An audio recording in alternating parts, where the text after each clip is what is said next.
What's up? What's up? It's the Arthur Moats Experience with Deke. I'm Arthur Moats, and that's my main man, Deke. What's good, bro? Man, you know, I'm kind of happy because it is kind of a victory Monday. Kind of sad because we kind of didn't win. Wanted to start the show kind of on time, but then I decided, well, you know what? I could start it maybe a minute or two late because it's kind of like it was on time, kind of like it wasn't.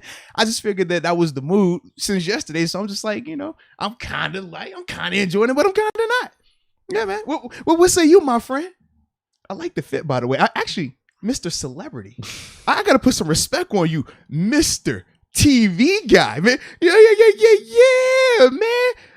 I'm surprised you could even fit down here. I know your head has to be just massive right now with all the TV time you got yesterday. Whoo-wee. Hey, the cameras know where to point them, huh? Hey, ain't that the truth, dude? The cameraman knows where to point the cameras. We'll put it that way. Hey, man, the cameraman, he can recognize Big Deke energy. How you feeling, though, dude? That could have been you. I feel great, man. You could have been down there. No, man, I felt great, man. I've had more than enough TV time. I enjoy my behind the scenes action right now, but it was dope though, man, because I didn't even recognize it. Like, I'm sitting in the crib, you know, got me, wifey, my mother-in-law. That's like our little thing right now. It's been a vibe too, because I get to get all the way how I want to get without having to worry about, you know, random people or having to sober up in time to transport myself home, right? So I do enjoy my festivities when I'm home. But yeah, man, in the middle of me enjoying festivities, my mother-in-law, she's like, what is Deke wearing? I'm like, this is so random. Like, it's not like we just came home. Like, we've been home for a minute now. What you mean was Deke? I'm like, yeah, it's late in the game. I'm like, Deke got on, I think got a 7 jersey on, got a little Skelly on, big beard. She was like, I think I just saw Deke on TV. And we like, what? And we hit the rewind button. I'm like, yo, you even see it. So I took the picture. It was like low key blurry because that was the situation at the time. And you sent it to me. I was waiting for it to come in because of the service. Like, oh, man. It didn't come in till, I don't know, maybe sometime in the fourth quarter and overtime. So I didn't even get to see the picture that you sent. But I had a few other people text me and said, hey, man, I saw you on TV. It was about 4 or 5 people. So, man, I was so hyped, bro. I was like, that's what happens when I'm researching and enjoying a game. Do I want to enjoy it? Yeah, I was over. You would have thought that, like, I saw like my best friend, my son rise up from being Simba to being like Mufasa all of a sudden, man. A tear low key almost came out my eye, bro. Just watch you on that screen for that little second, man. Well, shout out to the people that saw me and recognized me. So your mother-in-law, one of them, because it was quick. It was only like a second and a half. You know what that means, man? You know what that means, baby? I don't know. You big time. No. You are big time. Stop. You got face recognition now. I mean, it was one thing because at first, right, we would talk about how people come to the tailgates and they actually request you. They're like, yo, where's Deke at? And they're like, yo, can I get a picture with you and Deke? Can you sign an autograph, Deke? Like, we get that now. But this is next level. This is next level. Because there's been times at the tailgate, they're like, yo, where's Deke? And I'm like, yo, Deke is right there, like, next to me. And they're like, oh, it is Deke. But now, oh, man, dude, think about how many eyes were watching that game. Think about how many mothers was watching that game. How many dads watching that game. Like, bro, millions upon millions were watching. It's fair. And they saw your face, your beard, that Miller Lite. Shout out the Miller Lite. Man, I started to crack open the Miller Lite. I had my Moats going, so I didn't want to mix them up. But I started to crack open the Miller just because of seeing you with that Miller in your hand, man. It was nice to see that, man. I had some people hit me up saying they were proud it was Miller Lite. It wasn't a White Claw. For the culture, we appreciate it being a Miller Lite. We don't discriminate on White Claws, Trulies, anybody else who makes a salsa. I get it. That's like the new fad. But it was good to see the Miller Lite. I felt some sense of nostalgia, some sense of like Pittsburgh is being represented the right way today. You know, I had 2 White Claws though, in addition to the Miller Lite. I wasn't expecting it. I think there was 2 Miller Lights in the action too, like during the game. But I have 2 questions, I guess. One. Did you see my tweet? About should you make it a new profile pic? Well, there's that. That would be my first one then. Should that be the profile pic? I personally am with it because that was like a milestone. Have you been on TV, national TV, at a Steelers game prior to that in your life? I was on a little bit on the Moose touchdown last week, but it was like up in the distance, up in the corner. Because I even tried to look for you. It was only like one or 2 people that hit me up about that, but it wasn't like this type of action. Like your outfit, like. You got to be like looking for you. That one, I didn't even have to look for you. Yeah, you had to know I was wearing the Ben Pro Bowl jersey. Yeah, my mother, like I said, she didn't even have to look for you. She was like, yo, I think that was Deke. Yeah, man. So I'm still considering. But also, what did the announcer say? I was trying to listen. I think he said something like the dude in the scarf. Does he have a 13-inch cock? Oh, that's what he said. Did he say that or no? Did I mishear it? I thought he said that. The boy getting ready to go to LA. He drops that today. Oh my goodness. All right. Okay. That's what I think. The announcer just looked at me. You know what? And said, man? "Hey, that guy in the scarf and the beanie. Holy hell, that guy's a stud." Yeah. That's what it was. See, for me, man, I definitely was researching more because I don't remember hearing anything along them lines. No. So I had. Did anyone else hear that? You know what? Maybe I'm in the afterlife right now because there is zero chance that could have been uttered in any way, shape, or form, and I would have missed that. You know, I catch those. I'm like, oh, wait a minute now. What you say now? What you say it again now? See, now I missed all that, baby. I missed all that, man. Yeah, but I'm glad though. He's maybe I just heard it. Maybe I just heard it on my broadcast. I don't know. That could have been the case. Whenever I was watching it today. Yeah. But you know what? You're going to LA this weekend. Maybe you could crowdsource. You know what I mean? Find out some. You can research on your own. You know, and then we can come back and then we can throw a poll up, and then the people, you know, the community in LA can let us know if Deke does have 13 inches or if it's, you know, coming up a little limp. But either way, we'll be good. All right, let's get this thing back on the rails, man. Business only out in LA. Business only. We're low key. We're chilling out there. I speak for myself. I don't know. I listen. I don't know what you hear, so I can't be with, you know, just yeah. Because you be saying I never heard that on the broadcast. Lord have mercy. Maybe my TV broke. I'm about to go buy me a new TV. I'm scared to turn my TV on if that's what was said on my TV. Lord. It might just be the game, like the Game Pass that I was watching. It might just be that. It could have been, man. Maybe somebody only on my account. I might have got hacked. That's what might be going on. Because I rewatched the game and I'm like, man, I missed all that. Saw you twice. I even freezed it again, like I ain't see the first time. I was like, oh, it's Deke again.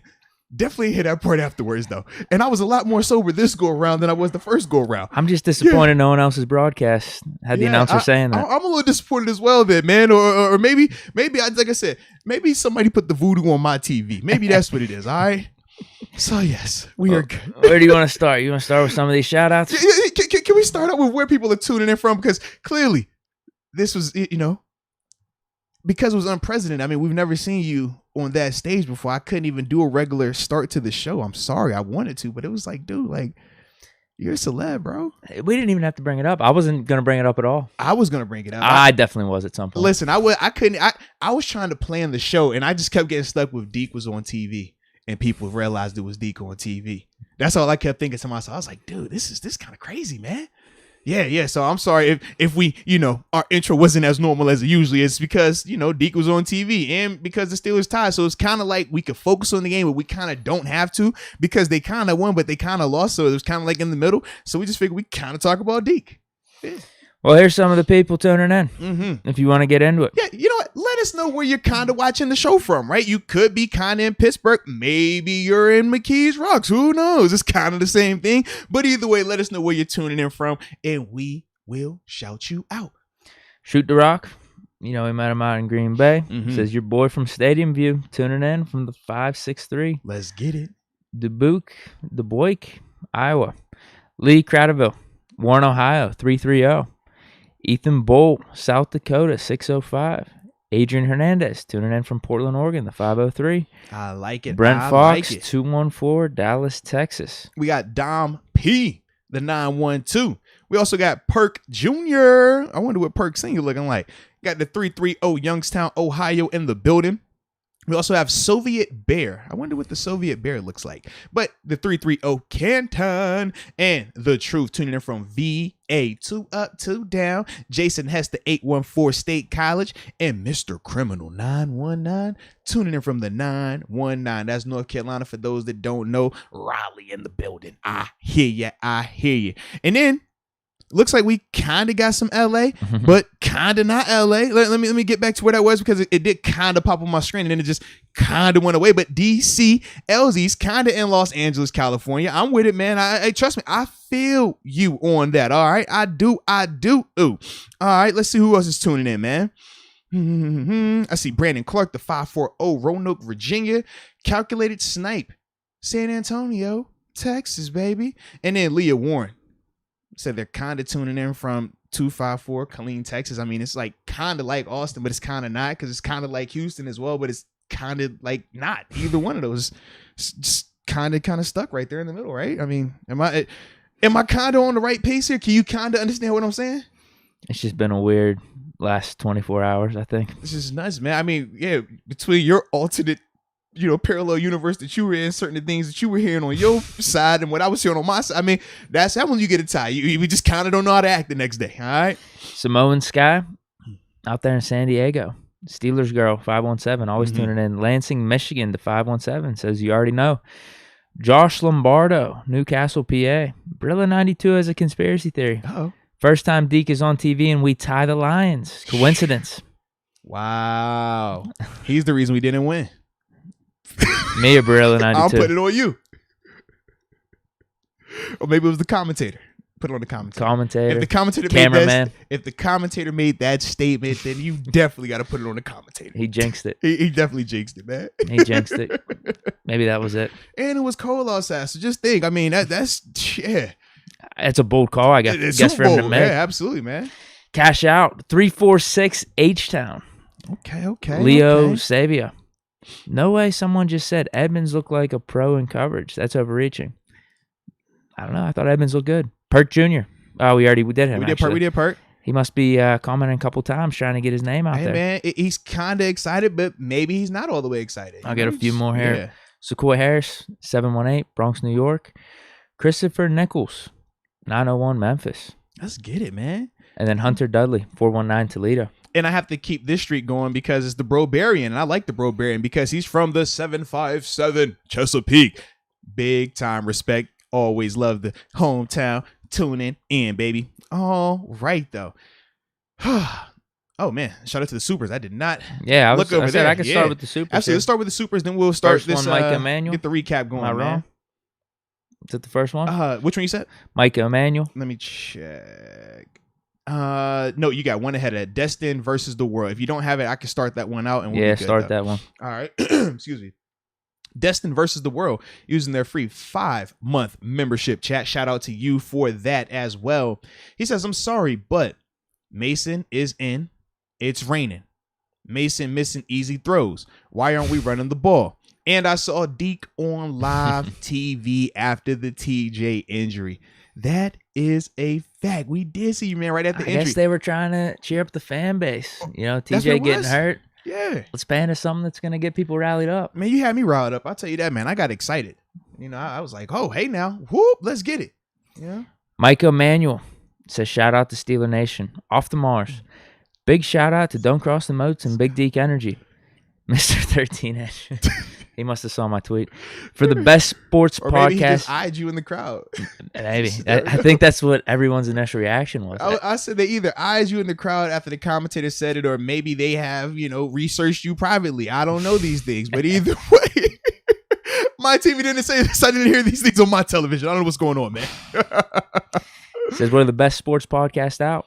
And says peace. I hope he's not leaving the chat or the show right now. I know, right? Maybe he's like, because that's kind of how we end all of our like significant things. That's how they end their statements. Because people end their calls like that when they get it off your chest. Always they do, peace, which we love. I mean, it's a part of our community. That's what makes us us. Right. And shout out before we go to the next chat, I do got to say, man, speaking of awesomeness with, the YouTube crowd and everybody that shows us love, we got a chance to meet Jay Quest, man. Shout out to Jay Quest. He came up to the tailgate yesterday, man, bearing gifts too, man. Some authentic Puerto Rican rum, man. It was an awesome experience. Less about the gift, just more about, hearing the fact that he rocks with the show like that, and being in Puerto Rico doesn't get a lot of this type of content, Steelers content. So just hearing, that he connects because of that and with us, man, it's an awesome vibe. So we really do appreciate everyone's support, man. And it's awesome actually when we get to see y'all in person, man. Just, makes it a little bit closer for us. So shout out to everybody like that, and definitely the homie Jay Quest. Oh yeah, he'll be in the vlog too. Oh, absolutely, man. Turn up. Let's go. Brady Howe. I'm taking credit for noticing that. I yelled, that's Deke. My girl was like, who the hell is Deke? Oh, wow. His girl's disrespecting me. His girl got small Deke energy, bro. It's not a shot at your girl, but she got to know who Deke is, man. Brady, educate her. Sit her down. Bring her on our The Most Experience with Deke podcast episode so she can see who Deke is. We don't got taco meat today. We got, Pittsburgh Pirates. Pirates. Let's go Bucks. He's on the Bucks today because this is what happens, see? They lose. That tie yesterday, he showed up in a Bucks jersey, and I got on my WNBA hoodie. So, yeah, we're crazy. And I got lint on my joint right now. Like, what's going on? This is crazy, man. It's crazy. That's what happens, though, when you get a tie. Yeah. Tommy Vincent. I personally would have preferred to see Haskins in there. His ability to be more of a mobile QB than Mason makes more sense in the weather conditions. Although Mason looked like Mason Vick at one point. What do you have? Mason was it 20 yards? And a big boy finish. Oh, yeah. He got jacked boom. up. He dropped the boom on the cat. I thought he got boomed, though. No? No, we talking the same dude play? didn't get up. Remember, the dude got hurt. He didn't get up. The safety got hurt. The safety was concussed. It was a big hit on Mason, though. But Mason did get up, and he started pumping up the absolutely. crowd. Wow. Yeah, Mason I did won not that notice one. he didn't get up. Mason won that. And it was funny because when Mason turned around and saw the dude was down, you see him kind of like smirk and get fired up, and that's when he goes to the crowd, so he don't get a taunt. But I don't know who was the guy that ran, which lineman it was that came over there first. They were the ones who saw the dude was out and pointed out. I'm like, oh Lord, here we go. He put it to the body. Mason looked to the smirk. All right, we gonna get hurt, guys. But he won that though, man. He won that. Yeah. Tristan Middleton. And we'll definitely talk about Mason. Yeah, I was going to say, there's probably, with Haskins, there's that report that came out with the DD too. We could talk forever probably about Mason Haskins. We're going to get to a ton of that type of stuff, man, but we want to get through these supers at the beginning, just so that way we don't have that overload at the end of this day. Tristan says, I just want to say I love y'all. Keep up the good work. And KC, so Kevin Colbert and Mike T kind of failed Ben with this line at the end of his career. It's worse than 08. I don't know if it's worse than 08, but... It's interesting. That's interesting. So we wouldn't have drafted Highsmith then. You don't maybe draft Claypool. You draft a lineman. I could see it. Maybe it doesn't go as well over with fans at the time. It depends on how much you believe in Seven to make those type of moves, I think. Because essentially, the reason I say that is you're going to have less talent around him potentially at the wide receiver spot or at a running back spot. But if you feel like your quarterback only needs protection and he can elevate the guys around him, then I personally would go that route. You know what I mean? Yeah, hindsight's 2020. Hindsight's 2020. Yeah. Maybe they didn't even see the offensive line going down this route this quick either. Yeah, I mean, it didn't happen at the time. We would have had to make these moves 2 years ago. Now, I guess you could say, do you draft the lineman in this draft? But I think Najee's been a difference maker. So is Pat, outside of the fumble yesterday. Yeah. But that's a whole nother conversation. That's interesting. Fail Ben by that. I don't know. I think you got to have some serious foresight with that. Because Pouncey, I mean, he's still kind of in that range where he's not falling off when you would have to make those picks. The Castro. Yeah, he kind of got hurt, banged up. And then you talk about just guys that you weren't able to retain or guys that kind of got like logjam, right? Like typically a Matt Fowler, you're not having him leave, but because of the position they were playing him in and you bring in Dotson, now you got a logjam. So how do you play that out? Typically you don't have those things. Typically a guy like Matt who's developed, well, that's one of your in-house positions that's already taken care of as well. So I think it was multiple things that went into this O-line being how it is currently constructed. I don't think it was just, one or two decisions and it's on Colbert and Tomlin, because like you said, like you would have had to have known that these guys were going to get injured. I was going to start playing the way that he started playing. Like you weren't knowing that ahead of time. Yeah. Let's go, UW. Good afternoon from Amarillo, Texas. All right, let's go. Well, seems time to hit the panic button. TJ out, Minka COVID, still no sign of Banner, and Mason has the accuracy of a high school QB. How Wyoming's backup could do better. Oh, man. All right. Well, first off, let's go, UW. I actually was waiting on you. I did watch that game. I like your linebacker. Was it Muma? I think it says Moma. That's what it was. 48. Yo, he does play well. He likes him. I like him a lot, man. Moves well. Very productive dude. Good size with 6'3", 240. Now I like him a lot, man. So I understand why you keep praising him, especially when you talk about some of our play at inside linebacker. I could easily see how people could get very, very excited about him. I do like him a lot, though. He does play well, but it was against Boise, so I mean Boise State. So I gotta research him a little bit more. But I did like that, though. I appreciate you putting him on the radar, man. In terms of TJ, we did hear that this is from Schefter. It wasn't anything. We don't know how significant, but the MRIs came back negative in terms of his knee and hip, so that's a huge plus. The Minka news that recently just dropped about him testing positive for COVID, so we will see symptoms. We will see just how he's progressing, because with Ben, that was the difference, right? Ben at the time hadn't had a positive test, but he was having symptoms, so he self-reported it, and that was ultimately why it happened last minute Saturday and why he didn't play. So with Minka, it's gonna be interesting just to see what's he feeling, what are his dynamics and stuff like that, because as we've all seen, it affects everyone drastically differently, man. And Banner, well, we did get a Banner sighting. He was in uniform, and he did, I think, get a couple of field goal protections in there, man. But yeah, obviously, man, we would definitely like to see a lot more from him than just that small sample size. But at least getting a helmet is a step in the right direction. I'm not ready to hit the panic button. I think this next week or so could be kind of like forget that part of the comment. My bad. It could be tough. We might have to grind out some gritty wins here, but I still don't think time to hit the panic button. I mean, besides, it's not like we have a losing streak. We still haven't lost in 5 weeks. The streak's alive, man. We are the 5 seed in the wild card. Listen, I checked, we haven't lost in 5 weeks, man. The streak still lives. Okay, the streak still lives. We have not lost in 5 weeks. Let's go. Okay, so then I have Patrick Money. Am I right? Am I on here? No, I'm not. No, I'm not. Hold on. Let me get back on track here. Should be at and it's done. That's it? Okay, yeah, I'm here. And it's done. If Big Ben was starting, that's it. What's that? If Big Ben was starting, that's the one. Yeah. I didn't know if he had multiple. Box score would be 34-16 with 300 yards and 4 tutties. I mean, I couldn't agree more. I think if Ben's in, whether it is an ugly game like yesterday or we're up double digits throughout the whole game, we win that with Ben Roethlisberger. There's no doubt in my mind. Fair enough. All right. And if anything, it just goes to show Ben's value to this organization. All the fake fans calling for his head earlier in the season. I don't agree with that 100%, but I get what you're going though. Wait, you don't think we win that with Ben yesterday? No, I just don't think that it was largely because of Mason's performance that we did not win. And I feel like that's the direction that people try to take this, and you just did when you made that comment. Oh, he was a part of it. He was a part of it. He wasn't the reason. Not in overtime. He wasn't the reason. Not in overtime. He made the clutch throws that he needed to make in overtime. Deontay holds onto the ball, the game is over. Pat holds onto the ball, gets out of bounds, the game is over. I don't know about that. You wanted him to kick the 57-yarder. I did. So even then, it was in the same spot. But even then, even if he hits the 57-yarder, Mason still had to make the plays to get him in the position. I just don't know if I like that decision for that last play. I think we should have kicked it. I agree with that. I'd rather have kicked it instead of trying to get a frivolous 5-6 yards to make it close. I think, Bob's first one, the 51-yard he hit, dude, that was going to be good from 55, 56, man. Oh, man, it might have been 60. Seriously, like he boomed that. So for me, there was too much that could have went wrong. Yeah. And that's what happened. I would agree with that. But I don't think that's on Mason. I think that Mason found out he was starting the night before. Made the throws he needed to make. Like, now, I do think he missed too many throws in regulation. He missed the Ray throw in the end zone. Like, I think that's when he has to have.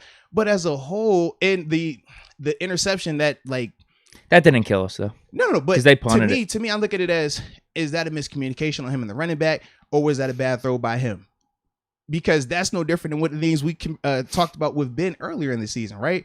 So to me, when we do that, I'm just like, Mason wasn't the reason that game looked like that.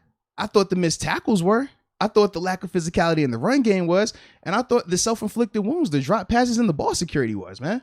I'm with you. That's all part of it. Yeah. I just think second half, it's one of those things with Mason. I don't feel like a game-winning drive's happening. He made the plays for the game-winning drive. Yeah, but there were just many times throughout the fourth quarter I think we should have got something going to close it out. He made the plays to get you in position to win the game twice. Is the Deontay fumble on him? No, it's not. No, trust me. No, it's not. You see what I'm saying? It's not. Is the Pat throw it like throughout the whole game? Though, I felt like throughout the whole game, outside of that first drive, the offense was not right with Mason. Okay. That's how I was feeling. But you're right. I'm giving him credit in overtime, especially with that snap too. That's another thing. How many of those snaps did we see as well? There's 2 or 3. Yeah. Like, to me, I just feel like it's easy for people to just, oh man, Mason. To me, I didn't walk away feeling like that was on Mason. I personally didn't, man. I'm saying part of it. But you know my angle I'm going to take, like more of the macro of like, man, this is what happens. You guys are calling for Ben to be benched and shit. Like, okay, you want to deal with this the whole season? All I felt was Mason's performance, to me, didn't feel drastically different than a lot of what we've seen from the quarterback position this season. I know when we talk Ben, we're going to go retro, and I get that. But in terms of the games this season, I didn't feel like it was this drastic drop-off. I didn't. Lollipops out there, though. There were some bad throws. Think about what we're talking about for this season. It was a point where people were legitimately asking, should they bench 7? I know, and that's what I'm saying. I thought it was foolish. But think about this. But to me, those games is still right on par with what we saw with Mason yesterday. Like, Mason was the better quarterback in that stadium. And to me, that wasn't even close. We laugh about it, but think about it. He was definitively the better quarterback in that game yesterday. He was. That take holds up. So like, where are we going? Like, I did say he was better than Goff. Yeah. But I'm with the comment. I do think we're up double digits. The defense for me, we'll get into it later. I guess I don't want to spoil anything. Gary Thornton, we need TJ. Yeah, TJ being out there would help. No, absolutely, man. Vincent Murray. Deke, come sit with me for some TV time, bro. Yeah, he's on TV all the time. He's the one with the mask. He's got your jersey on and like full pads and stuff. You think he's going to run out there and make a tackle. Good seeing you both at the tailgate. And Moats, I didn't realize how nice those sideline jackets were. Oh, no. He actually had a sideline jacket on at the tailgate. He definitely did, man. Yes. Let's go, UW. Also, we need a new strength and conditioning coach. The level of brittleness is abysmal. Yeah, these injuries are getting out of hand. It is, bro. It is. So we had Joe's with a foot. What was Dotson's? I think he has ankle too, like a high ankle sprain. Because I thought Turner was an ankle. What was Turner then? I'm not sure about Turner's. Jeez. Dotson, I think, is like a high ankle sprain. Yeah, and then TJ is hip and knee. All right. Jeez. Am I forgetting anyone else? I feel like, am I forgetting someone? Well, Claypool's out before this game. You're right. Najee made it out healthy. That's good. That's a plus. Right. Yeah, he's ready to go another overtime. Absolutely. That was he was. Situational awareness, I guess, man. Just yeah, we're good, man. Who's that on? I don't want to go. I do not want to go here, bro. When he said that, I was like, "Oh, he's serious? No way." Are the coaches supposed to say that at least one point throughout the whole offseason? No way. And then I said, or is he just supposed to naturally know that? Bro, I don't know. And then I said to myself, I was like, the last team to tie that I can remember was us in 2018 against the Cleveland Browns, right? Or no, yeah, it was the 18 season. Yeah, the opener versus Cleveland. Yeah. So I said, you think out of all the teams, this team, not nobody on the sideline not once was like, yo, we ain't tying today. Come on, man, we're gonna get this win now. Like, you don't think you ain't feel a little bit more urgency? That's all, man. But Lord, dude. And I see my man Shoot the Rock, he brought up Donovan McNabb's quote when Donovan McNabb, I think it was like 15 years ago when he said his thing about not knowing ties and stuff like that. But I'm like, yeah, that was 15 years ago. You know how much has happened since? They're like, man. But yeah, I don't know who that's on. We're just gonna leave that as collectively, y'all got to do better. Collectively, we're not gonna say that's on Najee. We're not gonna put that on Eddie Faulkner. We're not gonna put that on Coach Tom. We're gonna just, as a whole, we're not even gonna throw it on Matt Canada. We can put it on nobody, all right? We're not gonna put it on nobody. We're just gonna say as a whole, we gotta do better. We gotta know the rules, know the situation. Andre Anderson, are y'all out Saturday? Tailgating Sunday. Details. Oh, this is for LA. I guess he's asking. Oh, okay. Yes, we actually will have more details. I meant to actually, I'm gonna post the tailgate flyer. I was actually gonna post it beforehand, then I got to talking, so we started not do it. But I'll make sure I post it as soon as we get off the air.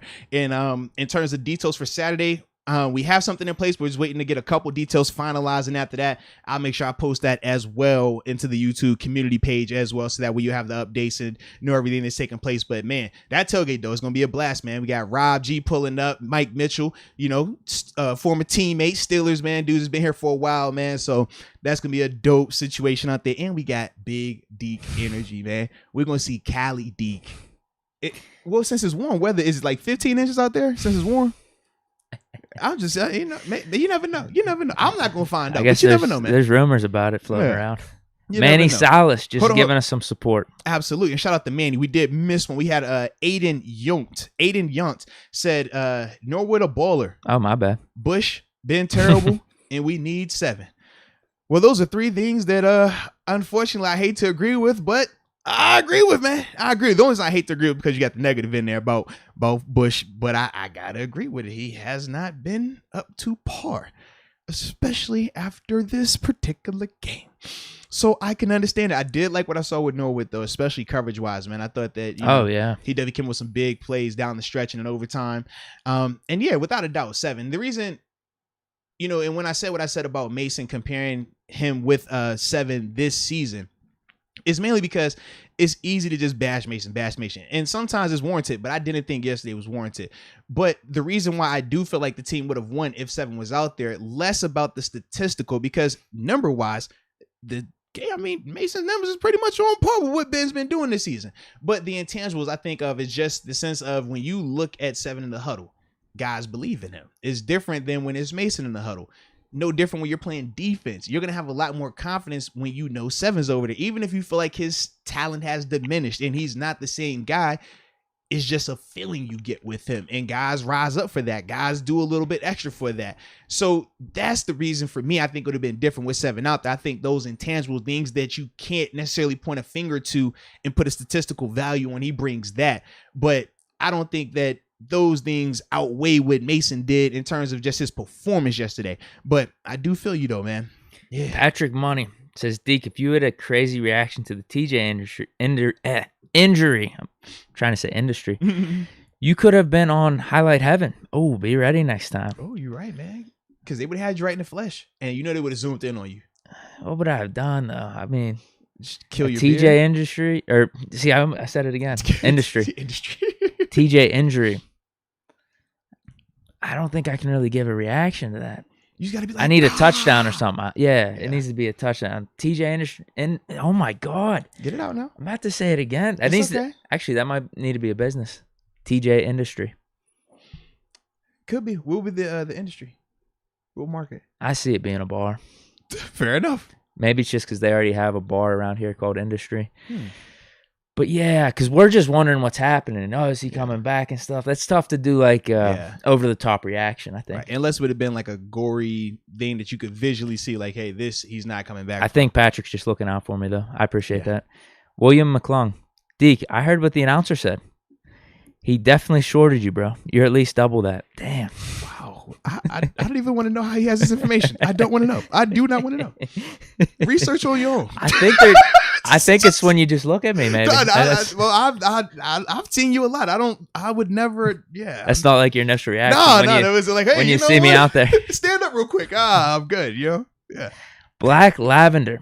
Wow, I contemplated drinking an entire bottle of whiskey, and I don't even effing drink. I've had Marvin's Room planned for 23 hours.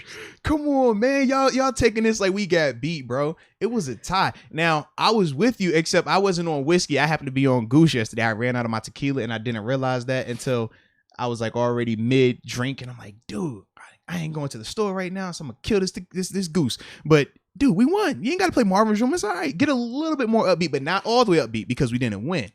So you got to find that happy place, all right? Marvin's Room is not happy. Marvin's Room is toxic. We don't want that. That's toxic. Okay? Patrick Money says again, never mind, I just checked. Laugh my ass off. You're a legend, Deke. Maybe it is true. On the broadcast. That's what he's talking about, man.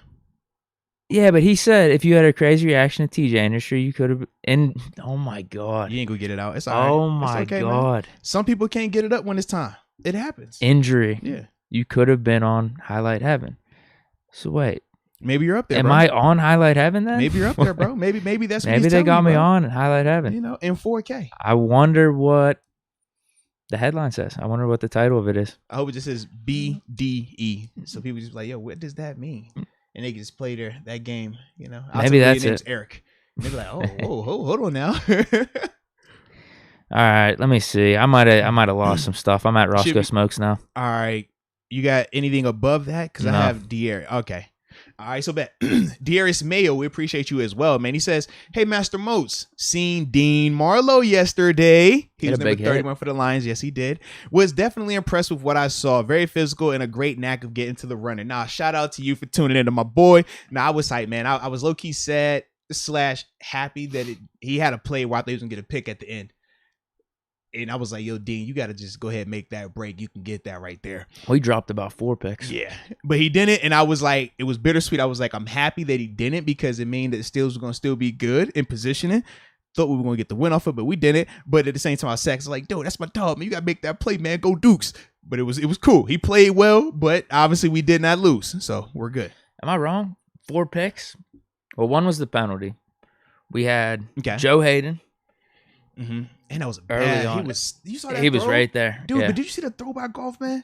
Underthrown. Holy cow. Cam Sutton. On the screen, yeah. Trey Norwood had a drop, too. At the end. Yeah. You want to say 3 drops, and then the one was on the penalty. That was with Devin Bush. Was that a penalty? I didn't get it. Yeah, I didn't get a good look in the stadium. And then whenever I was watching it again, I was just on the condensed, so I didn't get a slow-mo, zoomed-in replay of it. I mean, like I said, ticky-tack, you can call it, you cannot call it. I mean, I don't feel one way or the other about it. Like, if they don't make the call, I'm fine with it. If they did make it, I wasn't going to trip on it either. I guess, that's kind of how I felt about it. The worst was the roughing the passer. Whoa. Was it on Highsmith? Did they call it? It's either him or I think Norwood was making the tackle down his legs. That was the worst call I've ever seen. Yeah. It didn't end up completely affecting us because did that lead to the missed field goal? I can't remember. But did it? The only thing you can say affected is just them taking more time off the clock by continuing their drive. That was god-awful. So I'm at Roscoe Smokes. All right, I got a couple more then. Okay. All right. So next one is Steeler Nation 412, and he says, I'll always watch Steelers no matter how good or bad they might be. But Moats and Deke, you seriously can't say we ain't a real contender. I'm confused. I think we're a contender. Yeah. So if we're fully healthy and stuff, if our guys are good, this next week or two, like I mentioned earlier, could be a tough stretch for us. We got to grind out some wins, but long term, no, I still think we're a contender. Yeah, I was just surprised. That hasn't been, what everybody's been feeling like. They've been acting like we lost and like we're not contenders. That's why I'm trying to figure out. I mean, you even don't sound as happy about it. I'm not thrilled because we had opportunities to win. I feel like we should have won it. So, yeah, I'm very optimistic. I mean, if we're doing all that with a quarterback that everybody thinks is the worst quarterback ever, right? He found out he was going to start the night before. Why are we acting like this? Am I missing something here? No Chase Claypool, right? Why am I the only one missing? Maybe I'm reading it wrong. I don't know. We had opportunities to win it. But all I'm saying is in theory, because not even just Mason overtime. Is so horrendous and Mason didn't play well at all, we shouldn't have even been in this game. We should have been blown out. Just, based on that mindset. And I didn't think that was the case. I thought that, guys stepped up and did what they needed to do to an extent. It just wasn't enough. It was very inconsistent. Yeah. And a lot of self-inflicted wounds. 2 drives for the defense. Yeah. Literally, that was it. Where they're just getting gashed in the running game. Outside of that, I thought they were phenomenal in the second half. But we see this how many times now? This isn't the first time. It's been flipped. They've been really good in the first half and kind of slow down in the second. But I will say this defensively. Don't confuse fourth quarter and overtime with third quarter because third quarter the Lions were still having some success. That was the first drive. Yeah, they still had some success. After that, it was locked down though. My thing is they still had that success. Bro, you can't give up 229 yards on the ground either to the Detroit Lions. I think it was just 2 drives. It was like a drive or 2 before half, and then the drive coming out of halftime. 220. Oh yeah, that's terrible. It's absolutely terrible. Like zero. I cannot justify 2 drives, 1 drive. It don't matter. 229 yards on the ground. That can't happen. And especially, I mean, dude, think about Detroit, man. There was a time where they were talking about the last time they had a 100-yard rusher. Think about that. It's been a minute. Now, Swift, this is his second career 100-yard game. But up until this game, this season, I think the most he had in a rush, or most he had this season on the ground was like 57 yards. Like, this is crazy. Yeah, this was his best running game because he's done a lot more in the passing game. Best game of his career running-wise. I think last year he had a 111 or 110 game early in the season against Jacksonville. But other than that, he has never looked like that on the ground either, it was the 2 no-name dudes that really killed us, though. Yeah, because it wasn't even Williams. Williams wasn't even Williams out there, yeah. Yeah, and they were just 2 big run play. The one was, 42 yards? There was another one that was around like 30. And even if we just wrap them up and tackle them around the 10 or 15, at least we have a chance for a red zone stop. Yeah. But they just bumbled and stumbled, pulled a Marshawn Lynch on us and got in the end zone. And then you're looking and you're like, bro, why are y'all not pulling this man down? Like, he's not this big Derrick Henry type back either. But we'll get to that as well when we start to talk about certain players. I see people recommending different linebackers. I get it. All right, we got Mikael Brooks. Mikael Brooks says Najee seemed symptomatic at the presser. What he's talking about is Najee Harris during his press conference, he was actually wearing a mask. He hasn't worn a mask all season. So that's part of the reason why people are saying, well, maybe he's being symptomatic. Or you can say he's been a little bit more cautious, however you want to take it. I don't want to make the assumption until we know. But that was definitely the case. Yeah. Today. Wouldn't we know about him, though, if we already know about Minka? Not necessarily. Yeah, no different like with Ben. I mean, Ben don't they get tested at the same time, though? My point. But what I'm saying is this, though. Because you think Ben got tested at the same time as everybody else, but there's still that report wouldn't have came out in time, right? I don't see how this is any different. That's all. Okay. Because it's like, think about weird. It's like, why wouldn't we have known about Ben's thing on Friday? Depends on when he got tested, I guess. Yeah, but they all get tested at the same time, though. That's all I'm saying. Kind of like what we just said. Was he staying away, though? Not that I know of. Because he wasn't practicing? No, he practiced. He didn't. He had his DNP early in the week like he always does, but he was practicing. Okay. Najee was the one who's it was limited. He was full, then limited, and then full again. Okay. Yeah. Yeah, hopefully he's good. My turn? All right. Yeah, he should be at Roscoe Smokes now. Do you want to have a cutoff at all with these? Yes, because I keep seeing them coming. Actually, do Roscoe Smokes stop at Brandon Keene, and then we'll be good. Okay. Yeah. He says, why did we not use Dobbs or Haskins? And Mason had so many short routes off. Well, Dobbs is on injured reserve, so that's why he wasn't available. The Haskins situation, we actually didn't talk about that public. Me and you talked about it off the air, but the biggest reason why I thought they weren't going to go with Haskins is they wanted to see Mason. They wanted this to be his audition, his full chance to show what he could do 4 quarters in a real game. I think that was more so the reason than, anything else in terms of not believing in Haskins, stuff like that. I just think they really wanted to evaluate Mason. You got to think, everything they've done this offseason has shown that they want to see Mason this season. We talked about the 4 preseason games that the team had this season and how it was divided up in terms of what units certain quarterbacks went out there with. Mason got those reps because they want to see him, man. They want to see him a lot. So that was the biggest reason that I think that happened. And in terms of some of the routes being off, yeah, he definitely missed on some throws. Some of the, similar things we've been talking about. Some of the throws were on him. Some of it was lack of separation. It is what it is right now, but that's definitely the case, man. Moneybags, got a pick with y'all and the family Raiders, y'all was leaving the tailgate. Perfect timing. Hey, respect. Yes, indeed, man. So we had to go talk to Big Snack, Casey Hampton. That was a blast, man. We'll have that interview up for you guys at some point this week as well, man. Brandon King, if you put this on Mason, you're either drunk on 7, in parentheses, Deke, hate Mason, or must not have watched the game. Oh, man. In a monsoon, and the backup QB did his job. I would agree, Brandon. I would agree. I think he's part to blame, though.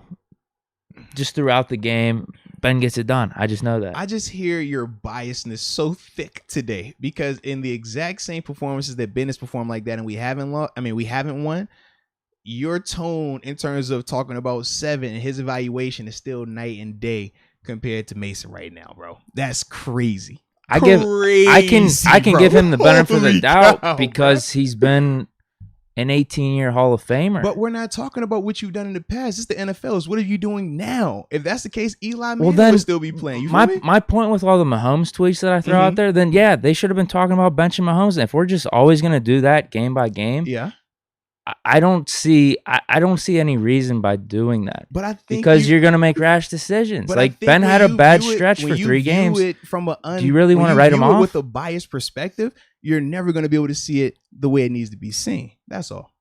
Wait, what needs to be seen? In terms of when he wasn't playing well, he wasn't playing well. And in terms of when he did start to play well, hold on now. I'll let you speak. When he did start to play well, he started to play well. But to act as if Mason's performance yesterday was so drastically off kilter or off, key with what Ben has been doing this season is not. It's not, bro.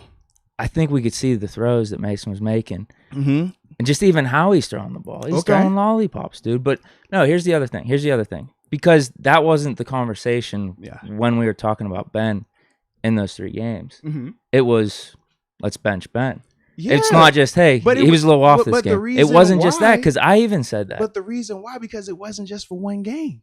it was for multiple games. We said he went through a stretch. We just saw what happened with Mahomes. Brady's having a tough stretch right now. He threw a pick six to end the game, and they lost to Washington. But the games that you bring up for Brady, for Mahomes, they still did a lot more positive. Even the game where last game for Brady, where he threw the pick six at the end. Not Mahomes. Bro, but you're not going to sit here and watch Mahomes play and him have his bad game versus Ben's bad game this season and act like they're in the same ballpark. They're not. It was, in my opinion, the exact same, if not worse. I mean, they were saying the same things about Mahomes. What's going on with these receivers? This line is off. They're not running the ball. They're unbalanced. But you think that Ben is better than Mahomes this season, correct? I will take Ben over Mahomes, yes. No, but so right there, that's the biasness. So it's hard to ever see things the right way when you have your mind already built up before you even have that. Here's what I'll say, because I could get rid of that biasness. No, you couldn't. All I'm gonna say is you couldn't get rid of that biasness, Ben. Man. No. I'm taking Ben over any of these guys. But what I'm saying is, so I think the biasness is always there. No, my objective point with Ben is: listen, he's in the elite class. Whatever number of quarterbacks it is, 7, 8 guys: Ben, Brady, Rodgers, Mahomes, Russell Wilson, Lamar Jackson. You can name those guys. Yeah. He's in that class, and that doesn't change in my opinion. That hasn't changed. There's been no reason to change that. 3 games early this season when the offensive line's doing bad, I don't get that. But to hear you say there has been no reason to change viewing Ben in the elite tier of quarterbacks of the NFL in 2021, that is bias. That's all I'm saying, bro. When the line's doing bad and we got a ton of drops, so and stuff, but why are those excuses available for 7? Because Mason had those exact same things, made the clutch throws that we always talk about when we say, how do you view an elite quarterback? I don't care what you do. What do you do in the clutch moments? Did he not show up in the clutch moments like you always say is your barometer, right? Ben gets the benefit of the doubt. That game doesn't go to overtime. Ben gets I don't get why he doesn't. Just as Mahomes should get the benefit of the doubt, just as Brady should. You're biased, but if you don't agree with that, that's fine. I'm just telling you how I'm thinking about it. Mason doesn't get that benefit of the doubt. In overtime, he did perform well. That's not on him. But that game doesn't get to overtime if we have Ben. Okay. I think we either win by double digits, or if it comes down to it, it's close in the fourth quarter like that, we find a way. All right. I've seen it too many times. The dude has 50 game-winning drives, not for a coincidence. 50 game-winning drives. We're talking about this season, and that's the problem whenever we talk to Ben enthusiasts like you, right? If we bring up 7 this season, it's always retro. We got to go back to what he's done, back to the case. And it's like the rap sheet is there. The resume speaks for itself. But in the NFL, it is a what have you done for me lately league. I don't care about what you did last season. I don't care about what you did 5 seasons ago. It's about what you are doing this season. In this season, if you watch Ben objectively, you can't sit here and say with a straight face that this man is in the elite tier this season. You watch it. Eyeball test. What are we going off of? Like, you watch it. You watching the same tape I watch, man. What's your reasoning? What's not my reasoning? Has he hit consistent on deep throws? Has he been able to consistently make the regular throws? Can he extend plays? I mean, we could go down this list. Does he make timely plays when we need it? Sure, he's been doing that of lately, but it has not been the case this season, baby. It has not. He's not had much line help in the games that people are talking about him being bad, because these last 3 or 4, playing clean, no interceptions, game-winning drives. I'm seeing good throws. Like I'm sitting at the Cleveland game with my buddies. They're sitting back saying, 7 looks fine. 7 looks normal right now to me. And I thought so too. So in terms of like recency, what he's been doing these last 4 games, I'd take him and put him in that elite class. Now, if you want to talk about those other 3 games, whatever, fine. But that's what I'm talking about, giving him the benefit of the doubt. That's why I'm overlooking the whole, let's bench Ben after this Green Bay game. Let's bench Ben after week 4. No, let's give him the benefit of the doubt. That's why we're sitting here.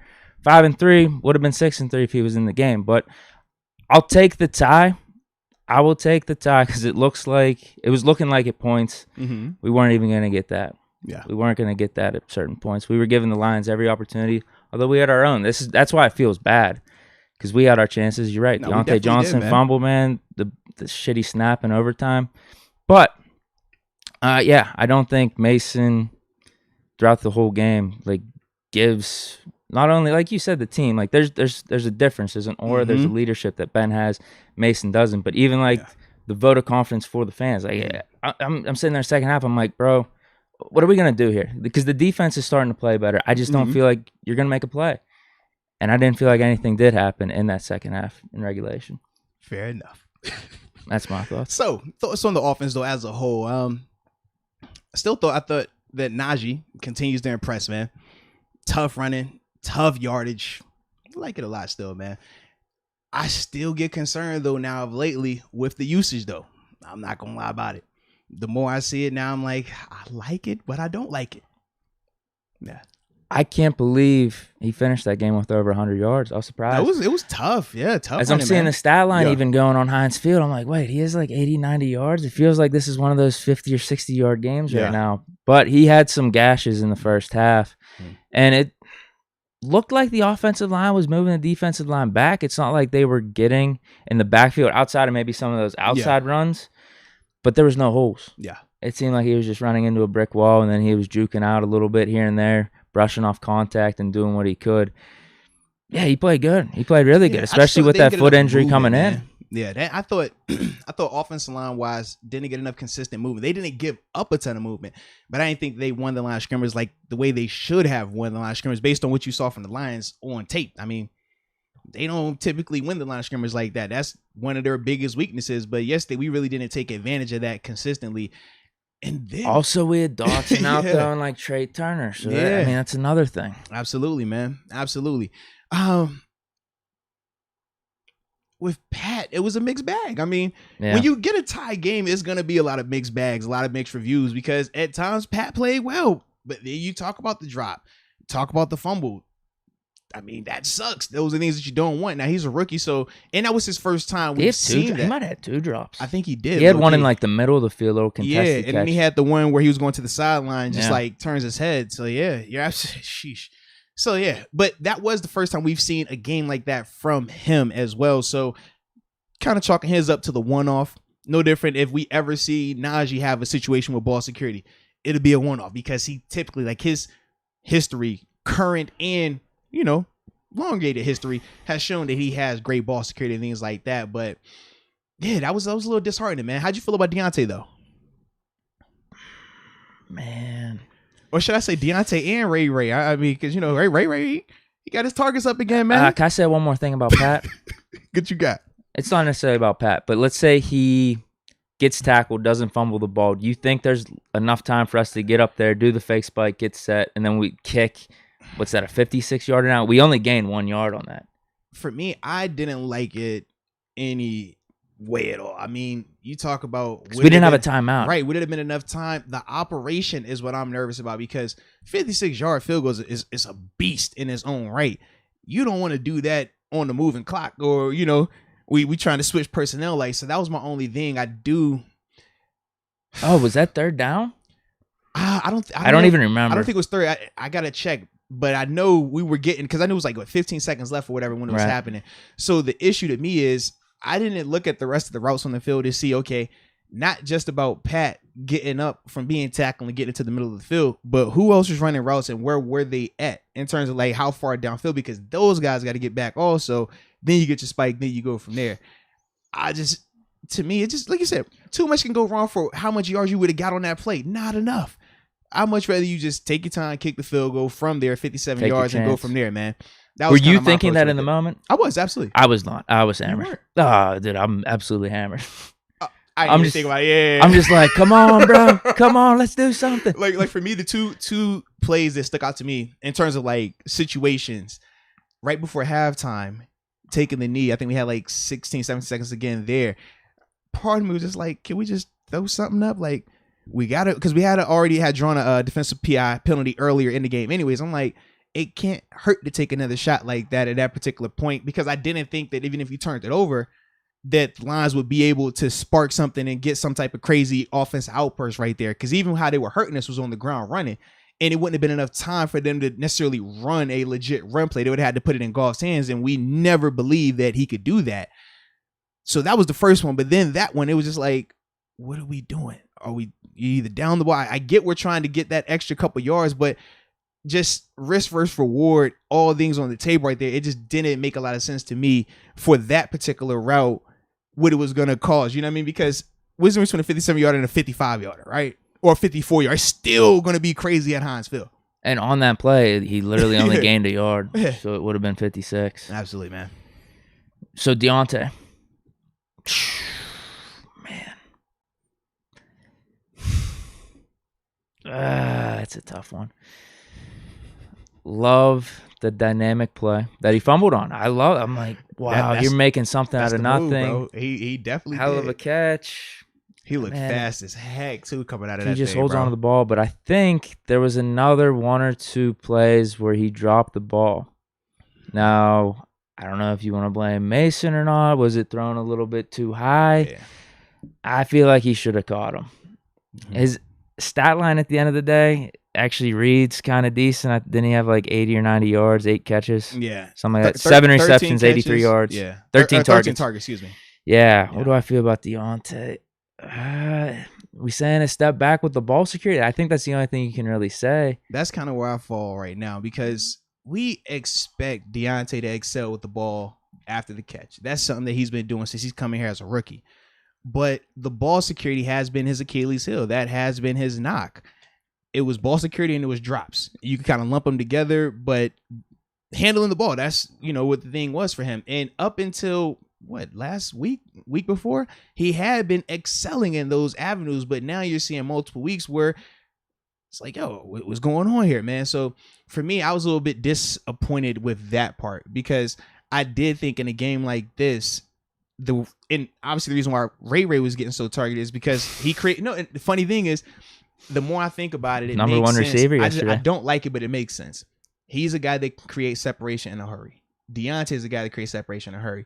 We know, as we've talked about, why we want to work through the tight ends because we said our O-line isn't the best. You're not going to have a lot of time to have these elongated routes. And if throwing into tight windows is an issue, which we've said at times it has been this season, right? We said, man, they got to get more separation because it's not like, Seven is doing that on a high level like he used to where, hey, man, we ain't worried about that. That guy on your hip, man, we're going to put it right there every single time. It's still good, but it's not to where it used to be, right?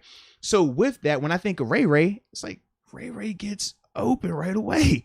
Now, we might not like what Ray do once he gets the ball, but he does get open, which is part of the reason why I'm like, I had expectations higher for Deontay because I thought, man, this is a Deontay game, even more so now with Mason being that quarterback, even more so with Chase being out. It looked like it was about to be a James Washington game for a little while, man. There was one by Deontay. I think was it a drop in like the back of the end zone or something? When he got the pass interference as well? He got a pass interference. James Washington got a pass interference on one. But that's the play you're talking about. That he's like, because he still could have. Is that the one? No, James Washington had one. Deontay had another one. Yeah, though. Okay. Deontay had another one, but I think he ended up dropping. It would have been a sick play, but they called pass interference anyway. Yeah. And yeah, it's just a weird one. It could have been, it could have been 100 yards for Deontay. Mm-hmm. I don't know who you really want to chalk a couple of those drops up to, Deontay or Mason. I feel like Deontay probably should have caught the balls though, a couple of them. The one I remember, it was high. It was high. I don't know if Deontay jumped a little too early. It was just a little off. It's just one of those things. It's like, because we've had and we'll go through this whenever Seven does retire, right? This is the effect that when you've had a franchise guy at that position, we know what it looks like. So our expectations are going to be that. So because we've had an Antonio Brown before, any receiver that we speak of that we want to put in that type of franchise receiver category, that's the standard we're going to hold you to. And it's going to be no different whenever Ben is gone and they say this is the new franchise. We'll be like, well, look, man, we've seen what a franchise quarterback looks like. It has to be here. That's the standard. And we're not going to lower that standard for you. So with Deontay, as we're criticizing him, it's like, yes, you still play good, but we think you can be here. Same thing with Claypool. Right. It's like it's both of them. We're waiting. We're just waiting a little bit. Take that step, man. It's there for you. You're talented enough to do it. And we've seen you flash. That's the other part. It's not like we haven't seen him do it. And that's the thing when we get to the defense with Devin Bush. That's the frustrating part. It's like, we've seen you do these things in spurts, but you got to do it consistently. You got to do it every snap. That's the difference between your good players and your elite players, man. Yeah. Anyone else on offense? Well, I was going to say this too about the receivers. The countless times whenever I'm just watching with my buddies or something, and we see a drop or a contested ball or something, we just look through. AB catches that. 100%. It never fails. It never fails. That comment's being brought up. See, I'm sick. I'll be over here like, AB would have caught that. Oh, that was number 2 receiver. Juju would have caught that. Because I done seen Juju as number 2. I'll take Juju as Robin with AB on the other side any day of the week, baby. Because I didn't think that. I know what that looked like. Yeah, I'll do the same thing. I'm petty every once in a while. Well, since we're on receivers too, I wanted to bring this one up. Did you see the reports that we were in on OBJ? I did not. You didn't see this? I did not, man. Because it was from your boy Rappaport. Oh, so he's my boy now.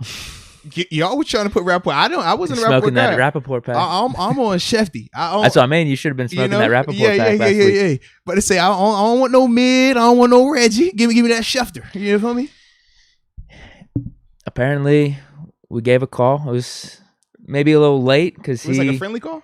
No, he narrowed his teams down. I guess it was maybe the Rams and Packers. Mm-hmm. But we made the push for him. It just seemed like it was a little too late here. So we waited to call? Yeah, if that's the case, it's not really news I want to hear. How you feel about that, Deke? You mean to tell me we made the call after everybody? Think about it. When we said OBJ, people crucified us. I don't know if you read the comment. Every once in a while I read the comments. They was like, yo, heck no. OBJ, not a chance. Get him out of here. We don't need OBJ. No, heck no. It's like, bro, what are we saying right now, Lord? So you mean to tell me that Kevin Colbert was watching the show and he was in agreement with us? That's what it sounds like.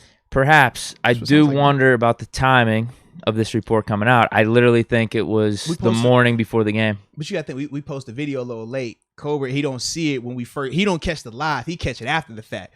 So who knows, by the time he got a chance to watch it, he was like, oh, shoot, this makes great sense.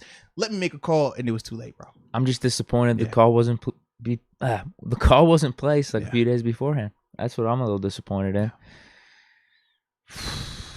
Would have been nice. Well, the Rams had good timing with that one, though, with Robert Woods getting hurt. Man, holy cow.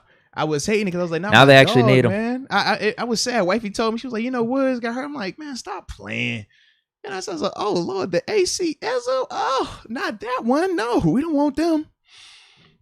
So as I'm looking on offense here, one other name that I think needs to be brought up is Ebron.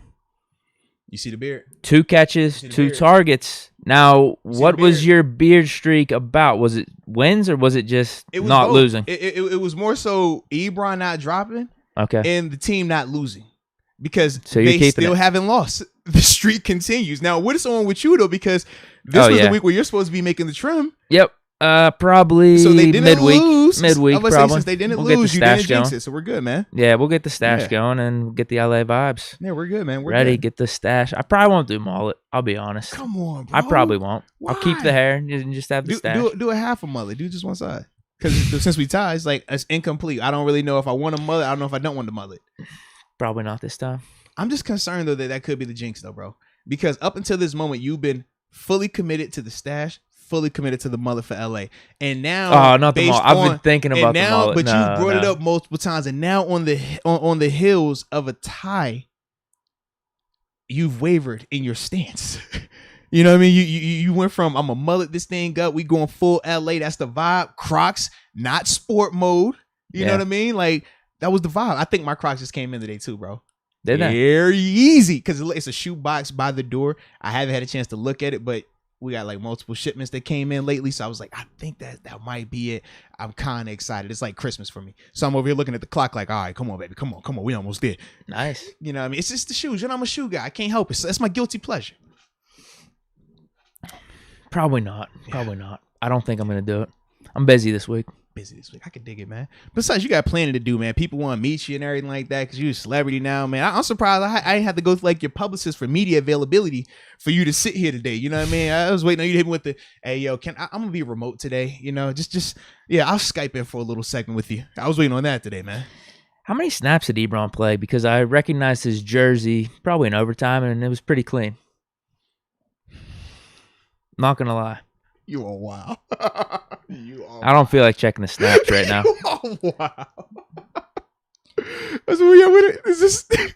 I will say this, though. Ray played pretty good. Because if we're putting Ebron in, you're probably taking him or James Washington out. I thought Ray played pretty decent. 9 receptions, 63 yards. No, he did, man. He did. 12 targets, right? Yeah. Now, before we go further, us having a conversation about your hair, your mullet has drawn a little bit more excitement in the crowd. Okay. And they're asking if I should pull this thing up and leave the fate of your hair to the chat. Is that something that you would want to do, though? Because that seems real drastic at times. I mean, I've seen your girl loving Madden. She says if it's a tie, that means you got to shave it all off. seeing people ask you keep the go mullet or keep the regular, the Right. locks. But it's up to you if you want to put that to the people, man. You could be like, yo, man, F the people. I ain't putting that to the people, man. I'm giving you the stash and that's that. Yeah, I'm not feeling putting the pull to the people just because I think the hair goes good with the beanie. I'm not saying the mullet wouldn't, though. I think the mullet would look dope, bro. I'm a mullet guy. The mullet might be nice with the beanie.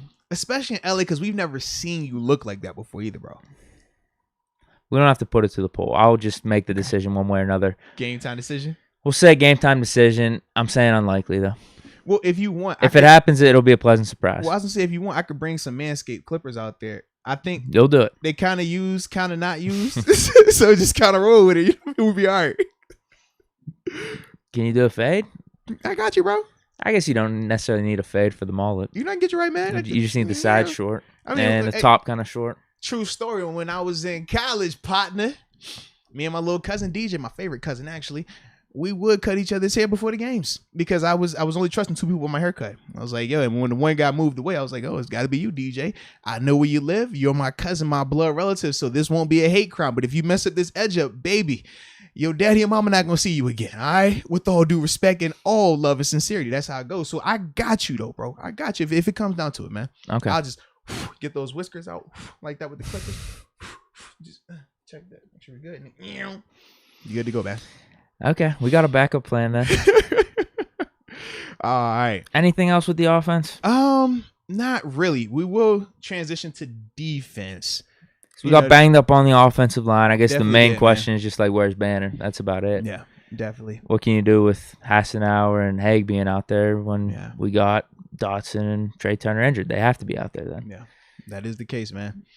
I didn't think they played terrible. I didn't either. I didn't think they played terrible. And speaking of JC Hassenauer, I mean, people were asking about him potentially getting switched in to play center. After those snaps. Yeah, it's something to think about. Absolutely. That's something. And like I said, prior to the snaps, just because we said with Kendrick Green, he gets pushed around a lot. Like he's a smaller guy. So that was part of the reason why leading up to this game, that was a legit discussion in terms of would JC Hassenauer would get the nod to go ahead and make that switch starting at center. How you feeling about that pick then? I still don't hate the pick. It's just one of them things. He's undersized. And I don't even think necessarily about the new position. Now, the new position in terms of going from guard to center, I do think the snapping part, right? We saw yesterday him struggling a little bit because the conditions were altered. When you're a guy that's new at doing something full time, under normal circumstances, which most of the games this season has been normal, snaps look fine. Yeah, because even Green Bay was a little cloudy and stuff, but it didn't really rain. Right, but when you're in a situation now where the variables have changed. It's wet. It's cold. You know what I mean? All of those things change how you handle the ball, how you snap the ball. And for him, that's not something that you can just simulate in practice because in Pittsburgh, when it's rainy outside, you go inside. When it's cold and the ground freezes, you have to go inside. Number one, it's not about being tough. It's more so about the safety element of it. So you don't get guys getting hurt in practice because they're slipping on a frozen field and stuff like that. But it hurts a guy like Kendrick because you don't get that opportunity until it's Sunday. You know what I mean? And now you're out here trying to figure it out on the fly and you don't really have that luxury like everyone else does. So I don't hate the pick. I still think that, he's going to be a fine player, but he's going to have to, number one, it's not going to be able to happen this season. During the off season, he's going to have to decide, okay, what's more important to me? Being a faster player or me bulking up a little bit so that way I'm a little bit stouter at the point of attack. That's going to be something that him, his nutritionist, coaches and stuff going to have to decide. Because right now, even though he's a fast player and we see the effort and hustle, I mean, he's the energizer guy out there, right? He's already like a bowling ball. Yeah, how much more are you putting on? But, holy hell. Yeah, but that's my thing. I'm like, he gets pushed around a lot, bro. He does. That's why I asked because is his size really going to change that much now? Yeah. If that's the concern, because we see some of the athleticism, but could you get stronger? Because like when I think that's of like my question. I don't know. And when I say put on weight, I'm not talking something drastic, 20 pounds. A 5-pound difference is big difference in like football. Okay. A 10-pound difference, like personal experience, me playing at 250 versus playing at 240, night and day the type of player I was.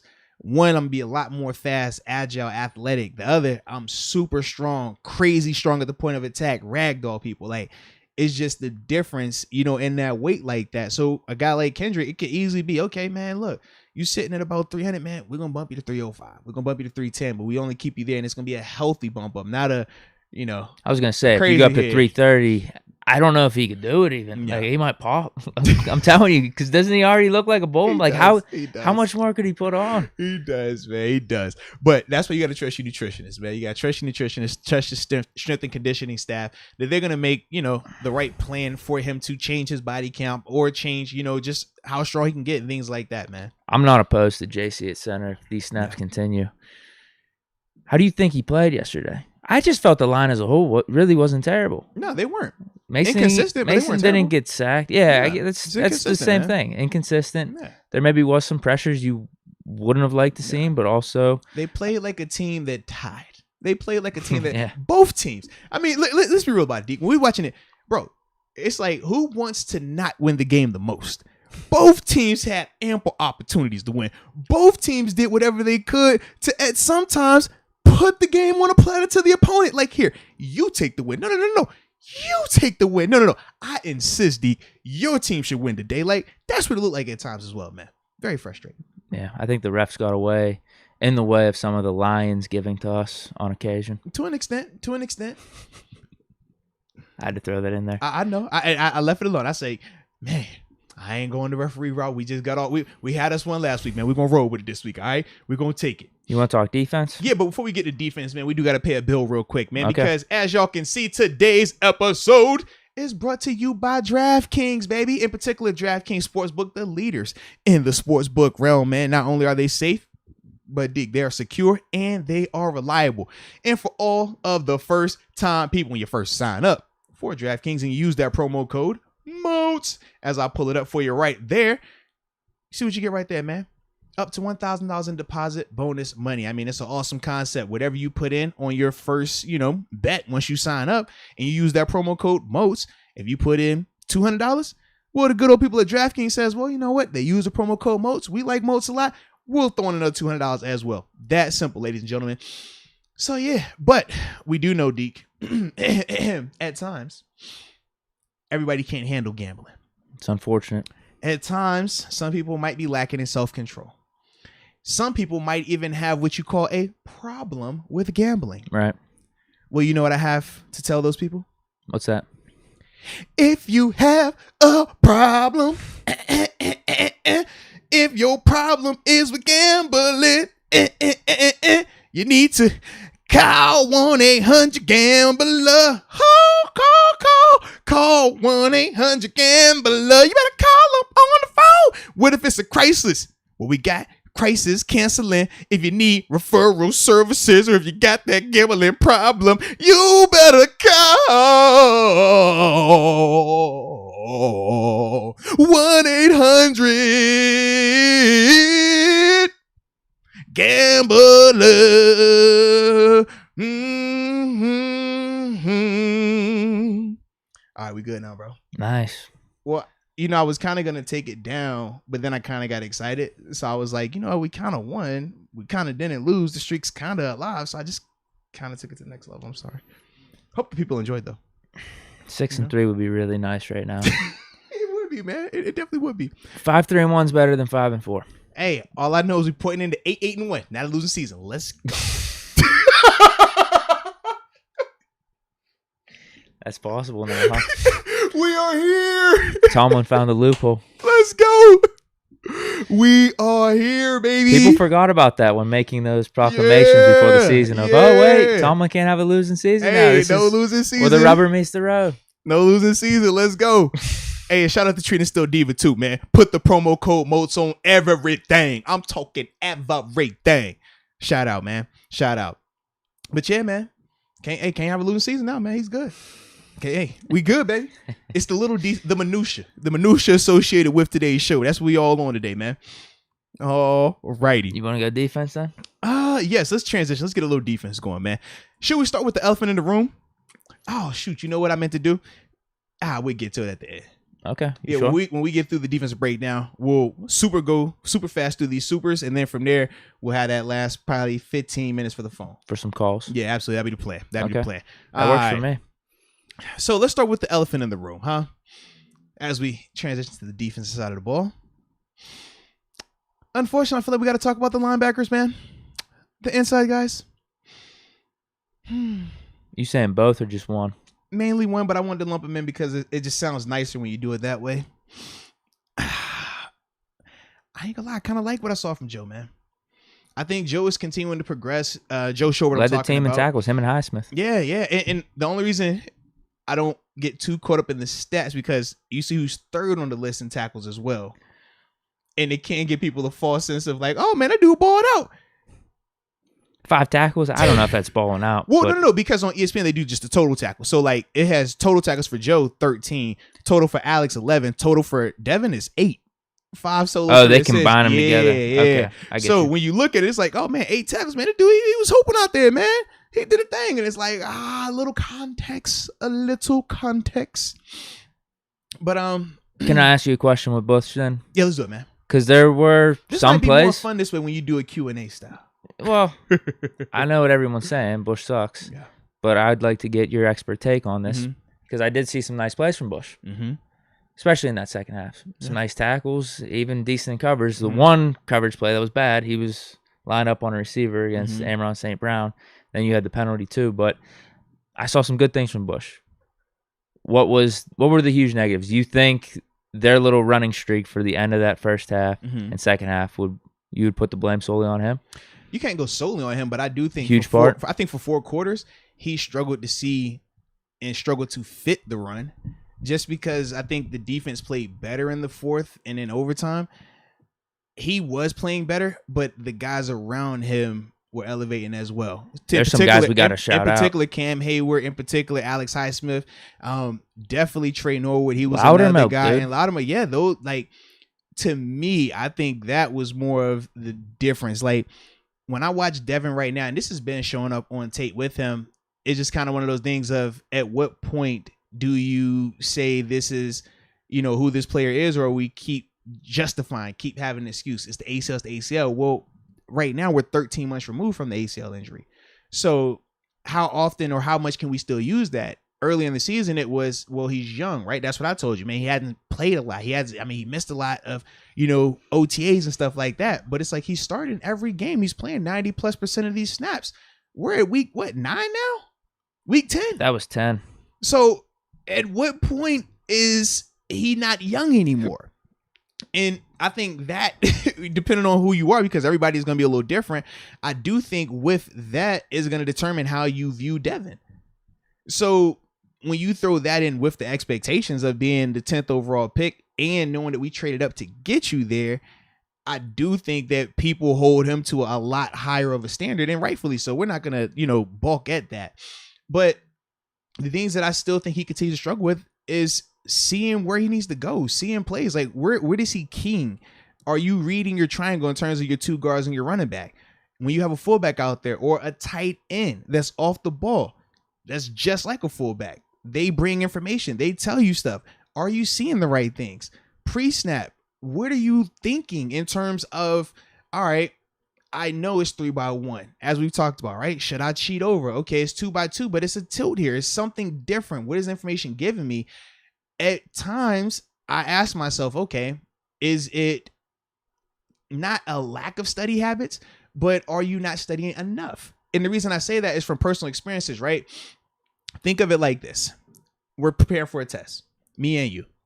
We're sitting in the same class, right? Your class is with your defensive coordinator. Your class is with your linebackers coach. They write it up on the board. They show you clips of it. They tell you, hey, write this down in your notes. We both do the exact same thing. You go home, you never pick it up again because you sat in the class, right? You heard the notes. You're ready. You got the lecture. You're good. You got the notes. I go home. I'm going to study over the notes.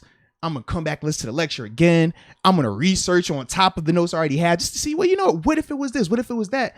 And now when we get to the test, if there's any variations from what that teacher told me, I'm going to be prepared for it. Whereas for you, you might not be prepared for it. You might struggle with this. Even if you're a naturally gifted student, you still might be caught off guard by this.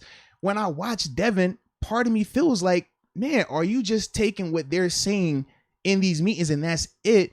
Versus are you putting in that extra work? Because it's too many times now where you're making the same mistakes. We talked about going backdoor behind plays versus having to take a harder approach of going over top of blockers. Why is that significant? In this defense, when you go backdoor and you don't make it, you not only cut off the guy that was supposed to be backdoor, but now your hole is there as well. So you essentially make it a two gap hole, which puts more pressure on Minka, puts more pressure on Edmonds, puts more pressure on the perimeter defenders as well. He does that too much. And if you're going back door and not making plays, you create a bind. Now, when we talk late in that fourth quarter, what was the difference? He stopped going back door all the time. Now, he still was getting swallowed up by the lineman, and that's the other part where you say, okay, I do feel like he waits a little bit when O-linemen are coming up on him instead of initiating contact. And by him being a little bit late because of the vision, right, you're not seeing what you're supposed to see, so you're surprised. Now you feel like the only way I can get over there is to do what? I got to go around the block. I got to go back door. Hopefully I catch him. Well, now you just compound that, which you already broke down. So to me, when I watch Devin, that's what I continue to see. But then you can point to plays where he does do it right. And you're like, Devin, this is what we're talking about right here. This is what you're capable of. You look good right here in coverage. You read this the right way. But it's so inconsistent right now that it's hard to praise him when you watch a tape and it's like, bro, like this missed tackle, that's not that running back being better than you. I'm questioning your effort right here. That definitely doesn't need to pop up. Yeah. But everybody that watched the tape, you watch the same thing I watch, it's like, bro, okay, Minka, I can understand yours. Okay, Em, I can understand yours. What is the justification for Devin on that? You know what I mean? Like, and those are some of the things when I watch him, and that's what I keep saying to myself, like, at what point do we stop making excuses and you got to have a tough conversation with them? I think that the team has started to do the soft conversation when they started to, all right, we're going to put Splain in there a little bit, you know, that whole game. But that still didn't light the fire under him to make him more consistent because we're still seeing the same things pop up over and over again now. So eventually they're going to have to say that this isn't acceptable and he elevates, or they have to take him out that lineup for a little bit until he gets it together. But you can't have those type of performances or those type of plays consistently showing up on your tape because it's going to always overshadow, you know, your couple of good plays. And that's the issue right now for him, man. We did that with like Taylor early in his career. Yeah. He looked like he was going to be pretty good for us, talented, but he was getting burned so much. We just had to like bench him for the rest of the one season, but then he came back and was the lockdown corner that he ended up being. So I wonder if that could potentially be a case with Bush.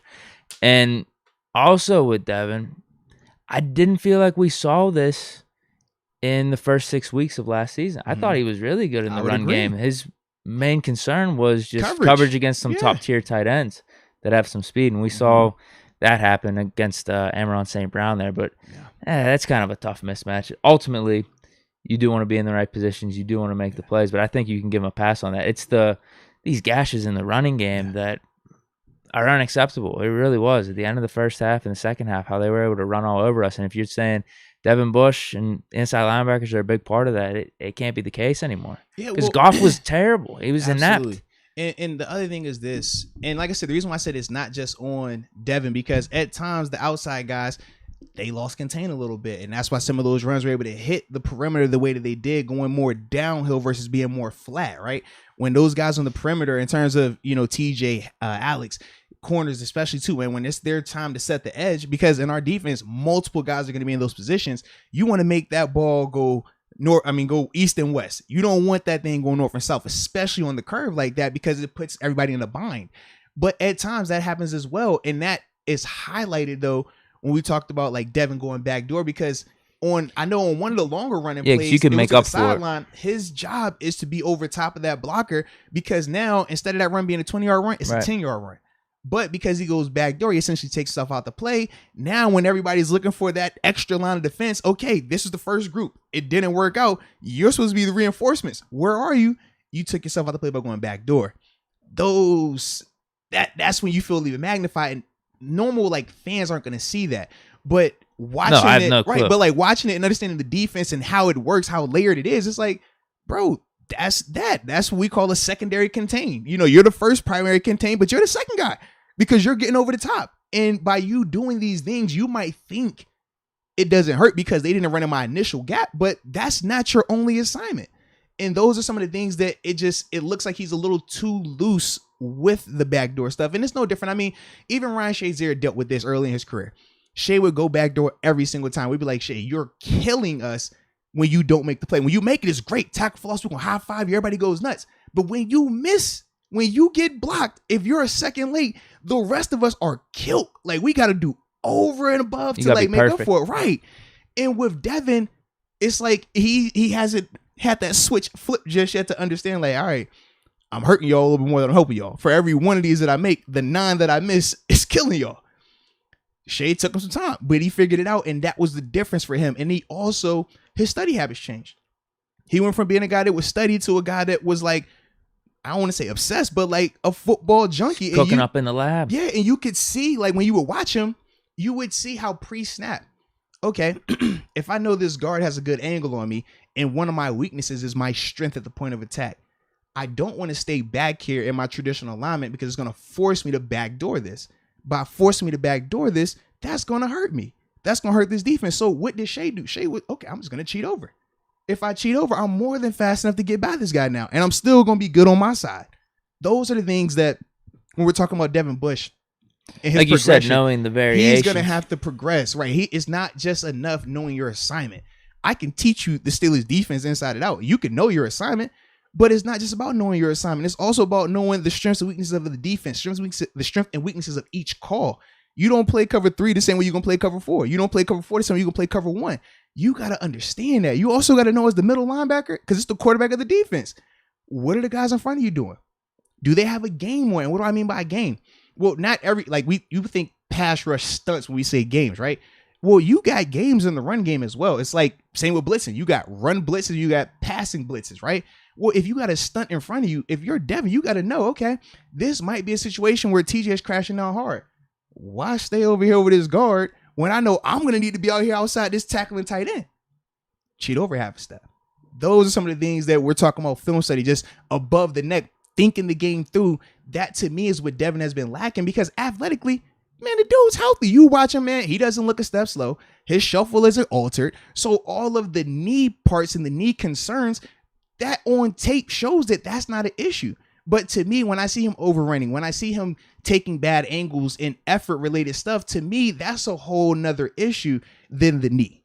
So I can get off that soapbox now. If you're the coach, what are you doing in terms of playing time? Does anything change? I mean, for me, partly, I would expand Spillane a little bit more, just because I do feel like Spillane is limited compared to Devin, but Spillane is way more consistent. So as a coach, you take consistency over high-end talent, because high-end talent is not consistent. How can I formulate a plan around you? I don't know if you're going to be front side. I don't know if you're going to be backside. I don't know if you're going to hit this thing thick, and it makes all of us have to second guess. And if we're all having to second guess, how can we play at the level that we need to versus NFL caliber players? So I would slightly just bump up Spillane's a little bit more, with the full intention of it lighting a fire under Devin, because we all want Devin to be the guy. That's what happened, though. Like, but how much did Spillane play this game? I don't even think he played that much. If that I remember at all. I can't remember. So partly that's my thing, though. I'm like, I just want to see him reach his potential. And at times, everybody's motivated differently. Some guys are motivated by money. Some guys are motivated by just being the starter. Some guys, they need to get motivated by feeling disrespected. Some guys, you got to take them out the lineup for a little bit and be like, look, man, I understand, you know, you had your pedigree. I get all this, but the team is about to make a decision on you. Your 5th-year option is coming up. That's a big decision that they're going to be making in how many months? This is a part of that audition as well. And it's only so long that you can live off he's young. Right. Because that goes out the window. And now it's, okay, are you worth what this 5th-year option for an inside linebacker drafted 10th overall is going to be? And I don't think right now that the team is completely sold on that just yet. So I'm trying to look up Spillane's snap counts. Yeah, he only played 3. Yeah. We done with Bush because I have something else. Go for it, man. You notice Arthur Millette wasn't out there at the end of the game. But it was more 2 of a Trey snaps. Norwood game. I was going to say, that's what I mean. I noticed Mm-hmm. Trey Norwood out there, and he played awesome. So I wonder if the coaches have turned a little bit. Flavor of the week still. I don't know. Is it matchup based or whatnot? But Trey Norwood's put, I think, a much better resume than Arthur Millette up to this point, because he doesn't have the glaring things that Millette has had in the Bears game. I guess maybe you could say the Bills game, the one he let Sanders get by him, but outside of that, he's played pretty damn good. to me, I think is matchup related a little bit and kind of flavor of the week with those guys, because I don't think any of them have definitively took it and just, this is my spot. I mean, the same way we're praising Norwood right now, as I brought up, we praised Mollett the exact same way. I think it's one of them things that until either of those guys consistently shows that they can do everything that they're asking from that slot corner position, you're going to continue to see them flipping those guys like that a little bit. I'd like to see Norwood, I think, just going forward. You say that now. That wasn't, I mean, early on, though, it was different. That's until he gets burned. Right. Right. You know what I mean? Like, because we said, I mean, he's been stepping up, though, man. The physicality, and I think he's been really good in coverage. Granted, it's the Lions receivers, but hey. And his Goff at quarterback. When did Goff become this? So bad, when did Goff become this guy that we gauge how good a guy is because they were able to shut out Goff? Like, it's Goff. Nobody believes in Goff. Nobody. Like we said, Mason on $5 million contract outplayed Goff, was a $100 million quarterback. Let that sink in for a little bit, man. You want me to list off a few names for you? Yeah, what you got, man? Taco Charlton and Tuska, 2 outside linebackers. Mm-hmm. Kind of had to fill in for TJ. Man. Yeah, he had a couple plays. Do you feel good about either one of them? Not long term, no. That still hasn't changed for me. I think that in situations like yesterday where, you know, heat of the moment, we got to get it out of a stadium, sure, but if I'm being real about it, I wouldn't have noticed the difference because of how well Highsmith and Cam, they awesome. Stepped up their His play motor was so crazy. much. As soon as TJ went down, it went to another level. To me, that's the biggest difference. You're right. I didn't notice Taco or Tuska out there. But can we count on that going forward? Now, we know, we said in this matchup, I mean, it worked out really well for him in terms of Decker coming back, but if this we're going to get every week, that's different. It's a different level of expectations. We just haven't seen it to this point this consistently just yet, but it's getting more consistent. Now, this is 3 out of the last 4? For Highsmith. Yeah, for Highsmith in particular, because Cam Hayward's been balling out the whole season. But even him, he went to a whole nother level too. You saw that, man. It was just like, oh, okay, I'm going to go crazy now. Shout out to the captain. Yeah, but that's my only thing with Highsmith. So it's like, if we're going to get, because think about, Highsmith had 11 tackles, bro. 11 total tackles. 8 solo, but as an outside linebacker, anywhere between 5 to 7 tackles is a ton of tackles. This man, 11 total, 2 for loss, QB hit. Like, some of them were whenever the running back or someone would get like 5 yards past the line of scrimmage, and he'd be coming out of nowhere saving the play. Absolutely, I remember one specifically in the first half. He's chasing it down. He had about 3 or 4 throughout the game, and for him to get in the backfield like that, create pressure. Even some of like the outside plays he was containing too. He was awesome yesterday. So that's my only thing. I'm like, if that's what he's doing going forward, that changes everything. That puts him in the Bud Dupree conversation. That was, if he plays to that level of yesterday consistently, that'll put him in a TJ Watt conversation. We just don't know if he's doing that just yet. So with that being the case, it's hard for me to have a high level of confidence in Taco or Derek for an extended period of time if I'm not going to get this type of Alex Highsmith. What if it's just regular Alex, where he has 4 tackles, a QB hit? That's night and day. Then him going just berserk. Hopefully it's only for a game or 2. That's what I'm with hoping. TJ. That's what I'm hoping, man. Max a game. Yeah, that's definitely what I'm hoping, just man. This Chargers game. Louder milk. I don't want to go, man. I'll be a little upset. I'm not gonna lie, in LA, if it's no Ben, no Claypool, no Minka. That'll be a bummer. Who else we just said? Oh man, like I would just be over here like, bro, I'm tired. Like, come on, man, can we just no TJ either? Like, Lord. I'll be a bummer. I said this earlier today. No turn. Oh Lord, I just throw up, man. It'll be like us taking the trip out to AZ with like Duck Hodges. At least Duck Hodges, I think, at the time, he was hot though at the time. A little hype. There's a little more room for hope. If it's Mason again, bro, it feels like back to 2019. Yeah, he was hyped at the time, bro. I hate that. So that's why I'm hoping Ben's back. It felt like a nightmare yesterday at some point. So I'm like, damn, dude. This is just 1 week. This is just 1 week, right? Ben's back. Ben's back. Bro. I am hoping. Louder milk, though. I like this play a lot, man. Time for more playing time for Louder milk. Bro. I mean, his biggest issue is Wormley in front of him.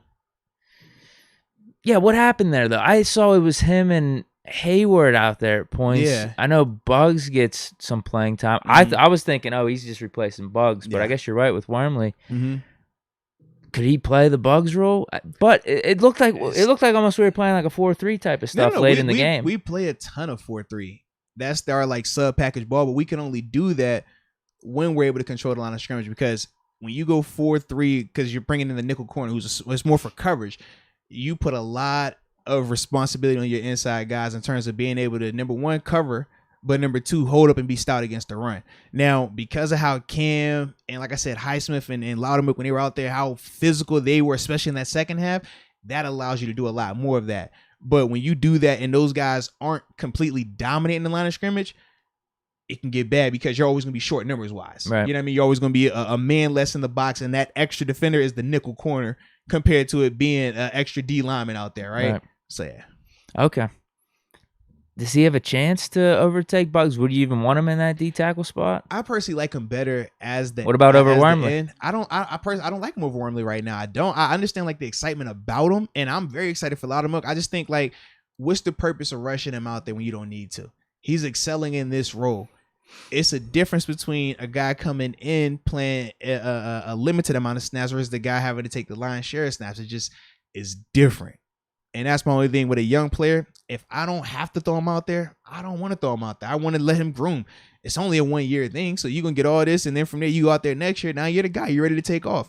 But as long as I can nurture you and get you to understand this and grow the right way without throwing you out there for no reason. Because let's be real. What would be the purpose of throwing him out there? Is it going to be a drastic upgrade over Wormley? Not today. Not right now. It's not, man. Maybe a high upside play here or there. Right, but that's still more futuristic. That's more down the line. So it's like a lot more can go wrong throwing a younger guy out there too soon than it can if you wait a little bit and put him out there. Okay.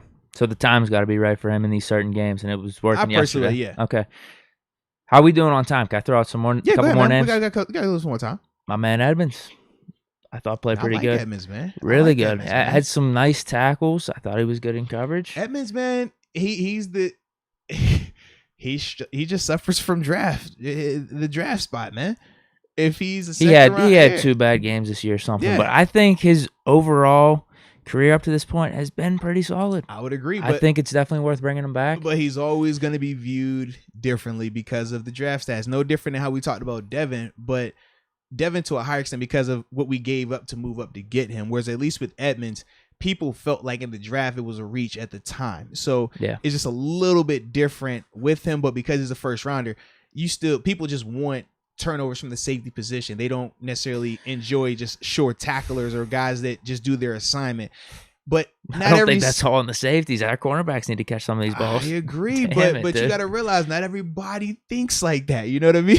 Like people think, like, man, safety. Kind of like when we talk about Ed Reed versus Troy Polamalu, and they're like, man, why did they do like Ed? And it's like, bro, well, you realize 2 different positions, 2 different jobs. So Edmonds' role isn't going to generate that natural splash necessarily that a guy like Minka in his position does.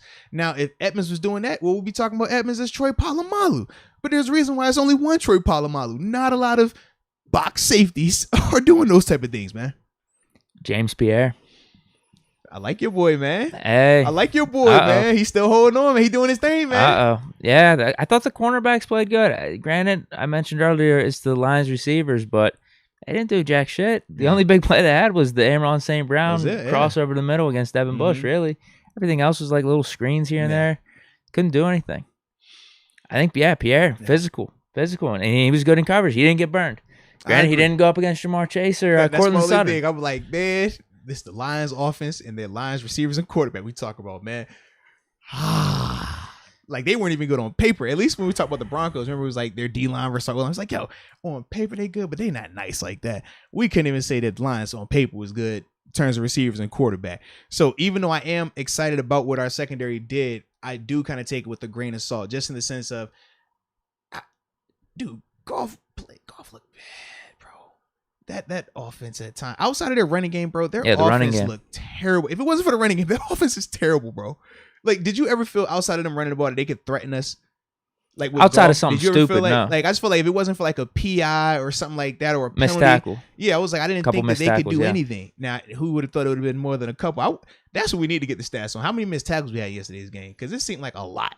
Yeah, it seemed like a lot, bro. It was those 2 drives, those 2 or 3 drives, end of first half, second half, because I felt like they really locked up. Yeah. Fourth quarter, overtime, even like end of third quarter. You know what actually killed us too was special teams coverage. Mm-hmm. I don't know if that's necessarily on Presley Harvin if he punted the ball too low, because when the dude caught it, I didn't think anyone was around him. Khalif Raymond, he's able to easily get like a 20, 30, 40-yard game into our territory. I'm glad you brought it up. That is like a special team sin right there. We call that ball in the hand plus grass. Whenever you have big leg, strong punters, hang time and ball placement is key. It doesn't matter if you can punt it 60 yards if it doesn't have at least 4 seconds hang time, because your coverage unit can't get down there. And ball in the hand plus grass is when you watch that punt returner catch that ball and you look 10, 15, 20 yards and you don't see another like core still, not a wing, not a gunner, a core guy down there. That's a major issue, because now this guy's gonna get 10 plus, 15 plus yard head start, and all he needs to do is make a guy miss. And as we saw with that particular return right there, that's one of them. So even though on paper it looks good because he boomed it, it's like, bro, you got to have hang time and placement. Placement in terms of being outside the numbers. Outside the numbers cuts the field off as well. So you can't give me a fake one way and cutting it back. You know what I mean? It isolates what you're able to do as a return man. So a lot of that, Danny Smith, I know Danny Smith. Danny Smith is talking to, he got the wide gum in his belt. All right now, Press. All right, baby. All right. You finally hit it. All right, it was good. You ain't lay no lip out there. You know what I mean? Like, it was good. But you got to have more hang time. More hang time, ball placement. Because if it has hang time and ball placement, it's a great kick. It's a great punt, right? Guys be down there, you'll pin them deep. But because you didn't, like you said, you get that ball, and he's not even an elite return man. But when you get that ball with that much space at the NFL level, those athletes are too good. Yeah, now you run into that issue, man. I think I'm out of names then in terms of who I want to give shout-outs to. I don't know if you have anyone. But the main thing for me is now just the injuries with T.J. Watt, Joe Hayden. When's Claypool coming back? That's really it. Status of, the other guy. T.J. Watt got a sack. Like, he played good. He got hurt on the sack. That was the crazy part. I'm like, dude, this is nuts, man. I was surprised he got hurt. I was like, wait, this? I was too, yeah. You get hurt on this? Hip and knee? What? What are we doing? I thought it was a concussion initially. You did? See? I thought they banged his helmet a little bit going over top of him. I saw him grab at the knee. That's why I was thrown off when I kept seeing hip afterwards. I'm like, he definitely reached for his knee. As soon as you watch it back, it's like he grabs at his knee. So I'm like, all right, did he bump his knee? Did he like just tweak it? Like, what is it? But then it was like hip. I'm like, what's wrong with your hip, bro? Like, they're saying Joe Hayden's might be the shortest of, because I know he was in a walk. Him, TJ, even you have Dotson and Trey Turner. Yeah, we talked about. Yeah, we still got Ben Minka on COVID. It sucks. It definitely does, man. It sucks. So we're gonna find out a lot more, at least for this Chargers matchup, as the week goes on. Yeah. One more thing. They're coming off of a loss, though. Yeah, they're not playing as good. They're not playing as good. Yeah. I don't know if that's a good thing or bad thing, though. It's good for the AFC wildcard picture, for sure. Saying, But in terms of coming into the game, you find any truth in that of coming off a loss? Nah, they'll be more hungry. Got to bounce, but yeah, they're going to be hungry. That's what I'm talking about. Absolutely. But I just like the fact that in terms of bigger picture, definitely. them losing, the Browns, even though we said with the Browns losing, it hurts us and helps us. I like it, but it's like it hurts us. Yeah, because the Patriots. We still got the Bengals. Yeah. And then the Ravens, they obviously lost on Thursday night. So, yeah. They've been sluggish. Yeah, Ravens losing was big. That's why it would have been nice if we would have won this one. I would agree, we still play them twice, so that's the thing. I don't think... We control our destiny. The tie's not going to kill us. If anything, it's better than losing. It really is, because I think the Lions had every opportunity to win that game. We gave them a ton of opportunities. So to at least get the tie, be 5-3-1, it's better than 5-4. And who knows? We got the last week or two in the season. We're like, wow, this tie really helped us, actually, when we're looking at the standings. I definitely would agree with that, bro. One more thing. You know who forced that fumble? Which one? On Deontay. Oh, yeah. Gilbert, your boy. Yeah. That hurts. Yeah, it looked like he played kind of decent. Yo, boy, yeah. It looked like he played kind of decent. Oh, man. They had the pass interference on James Washington, I think, too. I like their corner, too. Was it 24? I don't know how to pronounce his name. But I thought he played well, man. I thought he stood up and had some good, I thought in terms of him getting his head around on some of the shots that we would take, especially to Deontay and James over there, I thought he always had his head around good position. It kept him from getting a ton of flags also, because that's typically why those guys get flagged so much on those deep passes. They're playing into the guy in terms of to the receiver and never getting that head back. So that was definitely good to see, man. We good on defense then? As a whole, though, my last thing I'll say about the defense, man, they just have to tackle better across the board. I understand we like big hits, but big hits don't cut it. contact balance is too good. You have to wrap players up and drive them to the ground. And you think that's what it's more of right now? No, it's 100% more of that. Like, the run fits are important, and that's the part where I get on the inside linebacker. That's why I started with them first, because their fits haven't been good enough consistently enough, which is opening up some of these gashes and putting Edmonds and Minka in some binds. But after that is done, it's still okay for you guys to make the tackle the first go around. Like, we're seeing too many. One guy hit him and fall off. Another guy's dragging on. Like, and it's not like we're facing Derrick Henry. It's not like we're facing Herschel Walker out there. Like, bro, it was DeAndre Swift, and it wasn't even Williams. It was the other guy. Oh, it was both of them. Yeah. One was Jefferson. The other dude has a name I cannot pronounce. I'm like, bro, what is this, man? Yes, man. He said Egwabuke. I think he said Egwabuke. But it was like, bro, these aren't even Pro Bowl caliber. Like, even DeAndre Swift hasn't been this amazing bell cow. He's been more of a receiver. That's what we talked about. We was like, yo, receiving wise, he gives you some. Williams is more of their power back. Yeah, but I'm watching this and I'm like, since when did he become this power runner running through all these tackles? That to me is the most alarming thing, because that has continued to show up. Yeah, we've seen season. it. Alex Collins. We can go down the list even Aaron Jones. Aaron Jones is a power runner. He's an elusive guy. He has good timing and shiftiness, but even he was looking like a power back at times against us, man. Like, those are the things right now that with this defense concerns me the most. Like, I get we're still young in the secondary. I don't have an issue with that. My issue, though, is when we're talking about making the plays you're supposed to make. When you miss that many tackles, when you're allowing guys to fall forward, it's kind of like we talk about what makes Najee so good. Najee always falling forward. It gets you those, it's hidden yardage, man, and it adds up. It keeps you on schedule. Our defense, man, their tackling has been bad, like really, really bad. Some of it's been positioning, some of it's been effort related, and then some of it, I can't really think of a back this year where I just felt like, yo, this guy was so good. He was just so tough to touch. Like, we haven't played a guy. Like, imagine if our defense. We're not going to play him either. Right, I would say, imagine if our defense was playing a running back like Najee, who excels at running through tackles. Like, that's the type of stuff I think. I'm just like, bro, I don't know how this is right now, man. Like, our tackling is not good, man. Not good. Najee's solely responsible for 3 points. The one drive, the one series, whatever it was a 3rd and long. We're out of field goal range. And we do a little dump off to Najee. And if he would have got tackled on his first one, we may have been out of it. Might have been like a 58, 59 yarder. But then he got an extra 4 or 5 yards just by sole will and got us 3 points. Like, that was solely on Najee getting us 3. Boswell got to kick it, but you get what I mean. No, he puts us in position 100%, man. I seen it another time down the sideline. It's like, oh, wow, he's getting tackled behind the line of scrimmage. Oh, 6-yard gain. There's so many plays he accounts for like that, man. So many plays. And even the ones where, as I mentioned, I don't really feel like there was a lot of holes in the offensive line throughout yesterday's game. They were pushing them back a little bit, but Najee, after first contact, he's still getting that. Wait, how is this 2 or 3 yards? How do you do that? Crazy. Absolutely, man. Absolutely. But shout out to Najee. Shout him out. All right. Anything else we had on the defense? I'm good. All right. I listed my guys I wanted to shout out. All right, so we'll hop into these supers, fly through these, and then if they hit the phone lines, man. Okay. Excuse me. All right, let me know which is the last one you're at, and then I'll go from there. Well, I'm at Moneybags. I'm probably at the first one. No. We already did him. We landed on Brandon King. So I might be able to have the first one. It might jump on me in the middle, though. I'm at Gary Thornton. You're at Gary Thornton. Oh. Yeah, so I...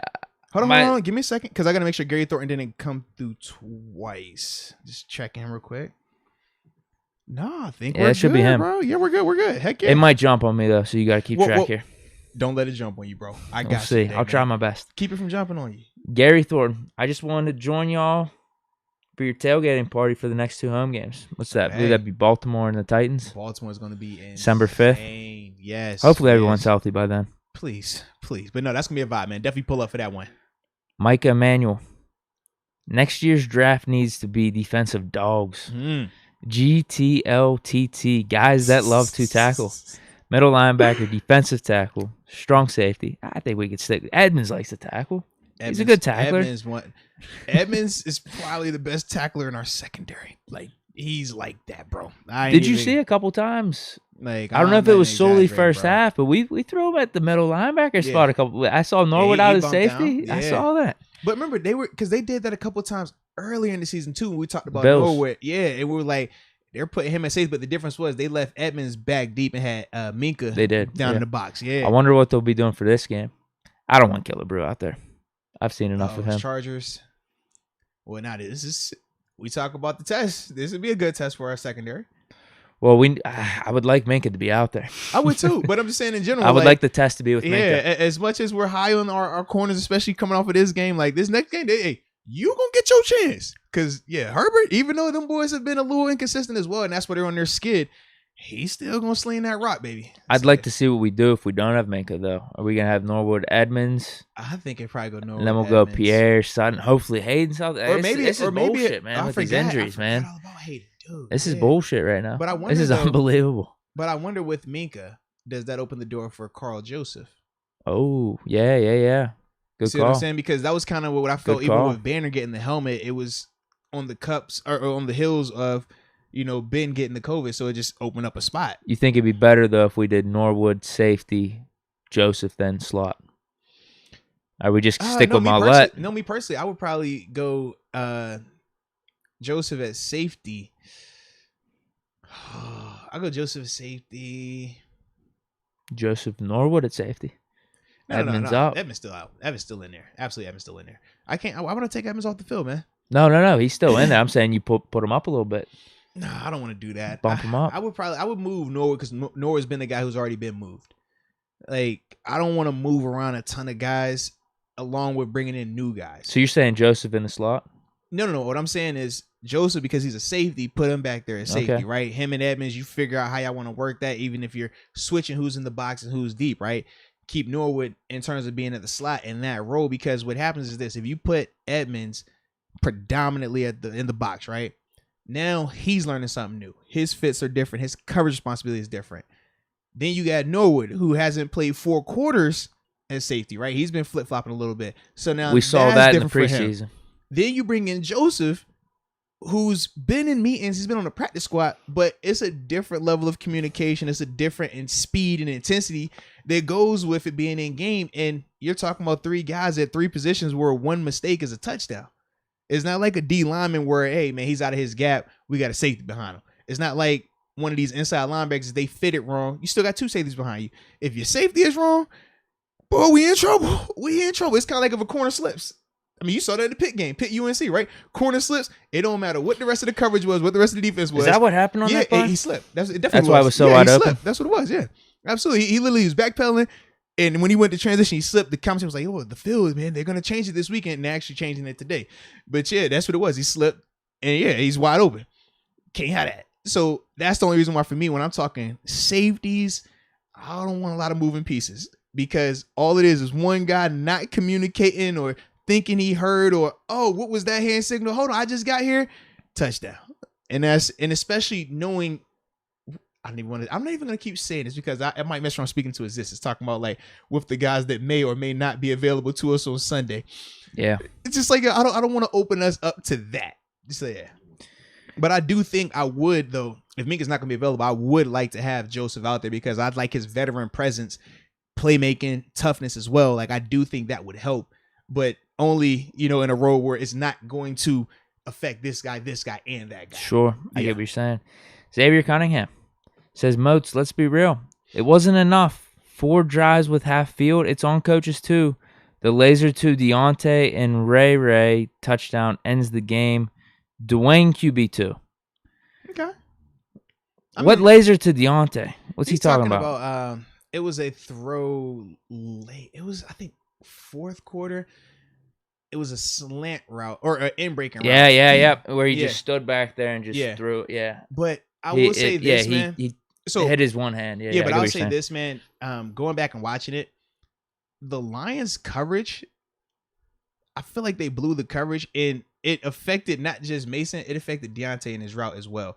And I think for Mason, his read on it kind of got jacked up, and that's why the throw was off. Because it's probably his most confident throw. Like, it was crazy, but he stood back there. He stood like he was Tom Brady, just flat-footed. Flat-footed is like, and just went. I'm like, bro, I get it, but part of me does feel like it was some miscommunication on that. Not necessarily sure on who it was, because Deontay definitely alters what he's doing as well, but it's in reaction to their guy blowing his coverage as well. So I know what you're talking about. I partly agree with you, but at the same time, I'm like, is that all on him or is that all on Deontay? I'm not 100% sure because I wasn't inside huddle. But yes, I'm not, and this is the other thing too. I'm not even a Mason like guy. I'm not over here like beating the table for Mason. I'm just looking at it. You know what I mean? So in terms of Dwayne being QB2, hey man, if he come out here and shows it, great. But we've said what? What did we say leaving out that 4th preseason game?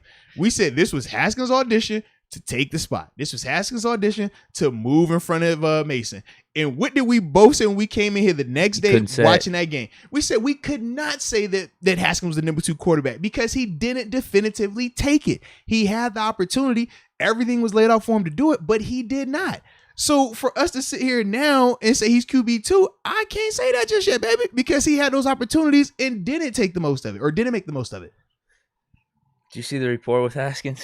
I did not, though. What's going on with him? You didn't see the Aditi report? No, bro. Like, for a fact, man. So, yesterday, man, I tell y'all, I was getting it in. I was enjoying myself at the concert. Okay. You know what I mean? So, yeah, after that, it was like this morning, I was kind of like in recovery / I got to get ready for work mode. And that's where I've been. So, since like 11:30, I've been like radio silent because, yeah, I've been on the grind. I've been on my show stuff today. Okay, hold on. Let me try to find this. I'm scrolling. Yeah. And shout out to Aditi, man. She be getting some hate. She be getting some flack, but I like Aditi. Oh, wait. Did she delete it? No, don't tell me she deleted it. Was it something she tweeted or was she responding to something? No, she tweeted it. I want to get this right, too. I want to read it word for word. Okay, no, I got it. All right, it was 6 hours ago. She goes, Mason Rudolph has had 4 years to show who he is. Oh, this is support for Ben, actually. But it has to do more with Haskins. So she says, Dwayne Haskins. Ostensibly, one play from his first game action yesterday, spent warm-ups throwing lousy passes and checking his phone. Ben Roethlisberger may not be who he once was, but there's a reason he's your QB, Steeler fans. So her report is saying, like, I guess Haskins has some of the leftover Washington stuff, lousy passes, checking his phone. That's what she said. Okay. I don't know how much I am buying into that stuff. Like, one, I didn't see it, so it's just like, what does it matter? My thing is, if for him to have his phone out, you're telling me you're at the early portion of pregame. Because when they come off of warm-ups, they're in uniform, so you don't have anywhere to physically put your cell phone at. That's my only thing. So if we're out there, you're talking, this is 3 hours plus before kickoff. Because I know a little bit of a reach. Yeah, when I warm, that's what I'm thinking. I know when I warm up, my phone was out there every time, especially before we did like the official, like where the fans can see us come out there in full uniform. Like when you watch these games, you see the guys in t-shirt and shorts, and Odell's making the crazy catch, the right headphones. Like, yeah, the quarterbacks out there, they're going through their throws and warming up. But we all got our phones out there. We all checking them. Like, man, I'll go through my hand things. I'm getting my get-offs and text my wife. Might send a picture. That might feel like, yeah. So I get it, but I ain't going that far. I'm with you. I thought I was reach. I'm like, bro, that's what we doing now. He had his phone out there and warm. Like, come on, say. I don't think that would needed to be said to show your support for Ben Roethlisberger as the Steelers quarterback. You know what I mean? Like, just to say, like, hey, Steeler fans, you should be appreciative of what you have in Big Ben. Maybe you could have just said, to me, Dwayne Haskins didn't look ready or something like that. Right, or just... I didn't need all that. Just leave it at, man, 7 is always the guy who's always focused on game day. Put it at that. That's what makes him the guy. Put it at that. You ain't got to go this route. Or you could have said, Dwayne Haskins hasn't proven to be the guy yet. You could have said that because she started with Mason Rudolph. She was like, Mason Rudolph had 4 years. Dwayne Haskins still unproven. Like, what are we doing? Let's be appreciative of Ben Roethlisberger. Yeah, as opposed to reaching on the Haskins. And that's my thing. Aditi's the homie too, so that's why I'm like, I ain't trying to go in on her, but it's like, it's a little bit of a. You trying to reach right there. That's what I thought. I didn't think Haskins needed that straight right there. I'm kind of with you on that. But it wouldn't be a show if ain't somebody get a pow. Somebody got to get got. Yeah. So I told you he was probably going to jump on me. I'm at Jamal Christmas.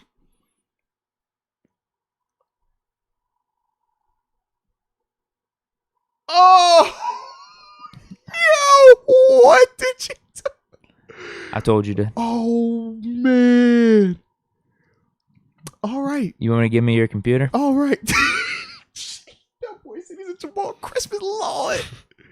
Yo, you done went through the whole chat. All right. You could do the whole save thing even. Oh no, it's on me. I save the Wednesday. I'll get this right. Hold on, because we could even do them on Tuesday before the band. No, I get this right. I get this right though. Okay. Because not everybody's upper room member. That's not even that. Maybe not all the upper room members will tune into banners. Yeah. All right. So we have from Michael Patrick McCracken. He says, "My call on Bush says it all. Bush was terrible in the Chicago game. Also, Pierre looked great. He makes plays. Trey Norwood looked good. Robert Spillane over Devin Bush. Sadly."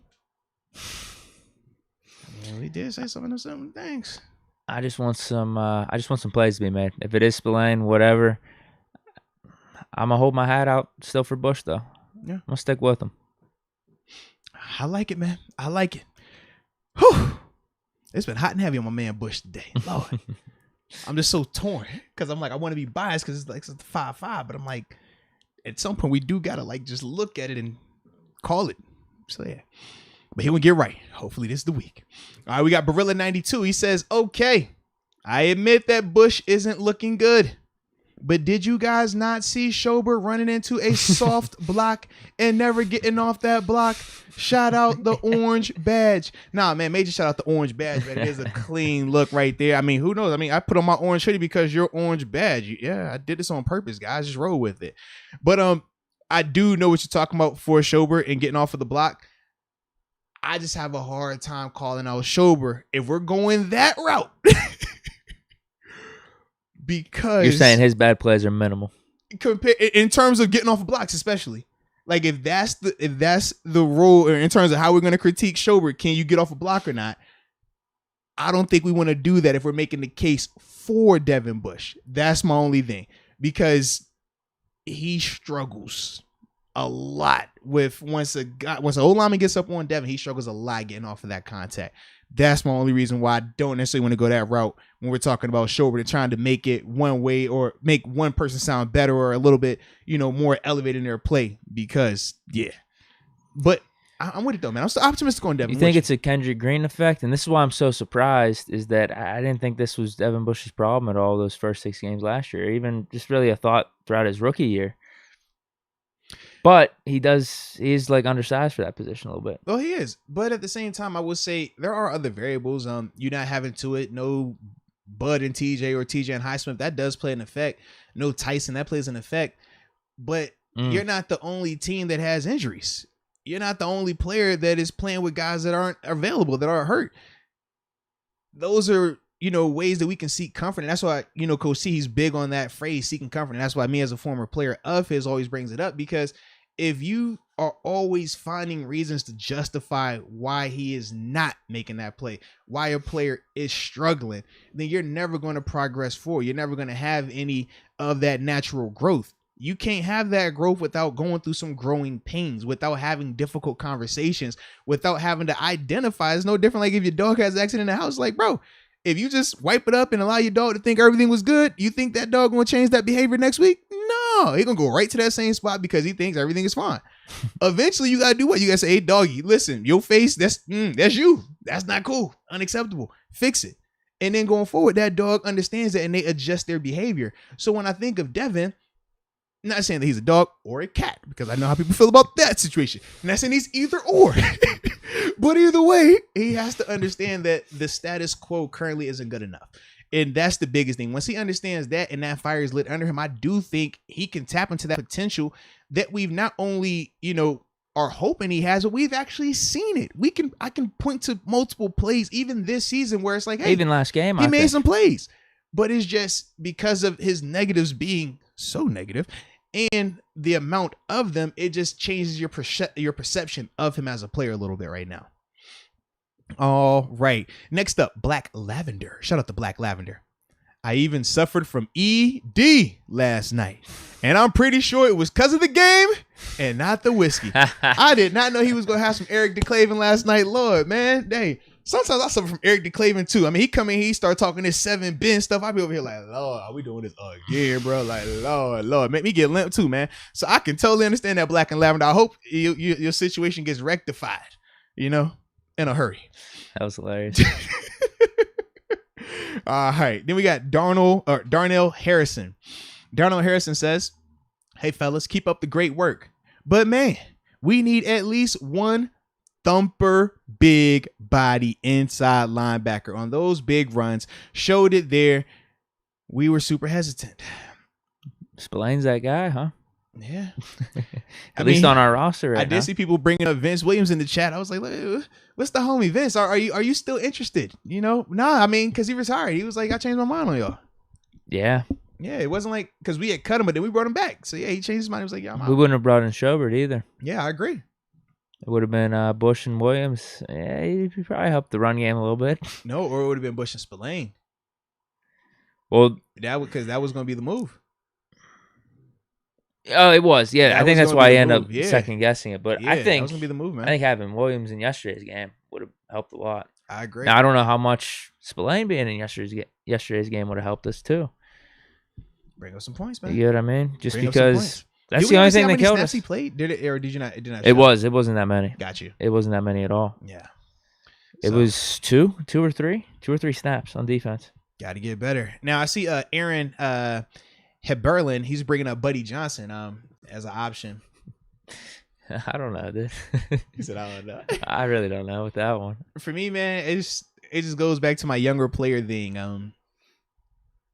Some of the things that we talk about, Devin, right? Vision, not seeing stuff. With Buddy is going to be the same. Just because for him, he actually doesn't have the in-stadium experience that at least Devin has. You know, he hasn't seen a ton of NFL ball. Preseason ball compared to regular season ball is night and day. Is drastically faster. The guys are a lot better. I tell you that, man. So that's my only reason why I wouldn't just throw him out there in that mix. Like, and it would be different too if we had a veteran guy. Like if Vince Williams was here, I would be all for, okay, you throw Buddy out there with Vince, because it was kind of like with Devin Bush with Vince. You have a veteran guy that knows the defense inside and out, and he's going to be able to take a lot off that young guy's play. The young guy just play. It's different, but right now for Buddy, you're coming in with Joe Schobert. Joe is still, like I talked about last week, he's still new. He's still learning this thing. So I don't like two guys learning on the fly, especially at this part of the season, at a position like inside linebacker, where, as I said, that's the quarterback of the defense. You got to set the front. You got to set the coverage. You got to adjust the front. You got to adjust the coverage. When a tight end stand up, this tight end stays down, is that a shift or is that a motion? Those are things you got to know, because it's critical for the rules of the defense. You play it one way, they play it this way. Now we got to, ball snap. We got a gash out here, explosive play. So that's the only reason why I'm not a fan of that either, man. And I'm going to ignore everybody talking about bringing me back, because I'm washed. Y'all don't want me out there. And like I said, I'm team fail your drug tests. So yeah. All right. We also have, is that Mike? Oh, Michael Brooks. Shout out to Michael Brooks. All right. Michael Brooks says, Mason couldn't hit the RPO slant. His timing on the jet sweep option was off as well, and he went deep on third and short, 2 drives with the man open for the first. Okay, all right, I get it, man. I get it. I definitely get it, man. The jet sweeps, I don't know. I swear I saw some dudes getting by our offensive lineman. There might have been one where the timing was off, and I don't know if it was on Mason. It goes back to that preseason game where like, who was it? Someone fumbled the snap. Mason fumbled the snap. Man? So I don't know, man. I just, I go back to the whole thing, because I don't really do this whole game. I hate this game of like looking back on every single, oh, he missed this guy wide open, blah, blah, blah. Because you can do that with every player, every game, man. That's what I'm talking about. I just didn't think Mason was up to par. That's all. I thought we would have won the game with Ben. So I don't know if we, if you're going play by play, blaming it on Mason. We even go back to the Deontay Johnson stuff. I think Deontay Johnson maybe should have caught an extra ball or two. Absolutely, man. Absolutely. All right. Next, we got Let's Go UW. I'm trying to see how I am not almost there. All right. This might be one of the ones we're going to have to save some for. We've had to have probably answered most of the stuff, too, throughout the podcast, because we were flowing pretty good on getting the offense and defense. There is always angles and different stuff that get brought up. Yeah. I'm just hoping, what I mean by that is I hope we just got your appetite suffice for now, at least. But the more in-depth stuff with your question, I mean, we could hit later. And for all the because I don't want, I'll save it till Wednesday show. I'll definitely save it till Wednesday show, because otherwise, if we save it for tomorrow, like I said, that's only for upper room members in terms of the Zach Banner Tuesdays, where we will get a chance to talk to him. It'll be interesting though to hear his perspective, also because it was his first time this season in a helmet. What was that like for you, man? You got a little taste of that? Got a little blood in your mouth? All right, talk about it a little bit, man.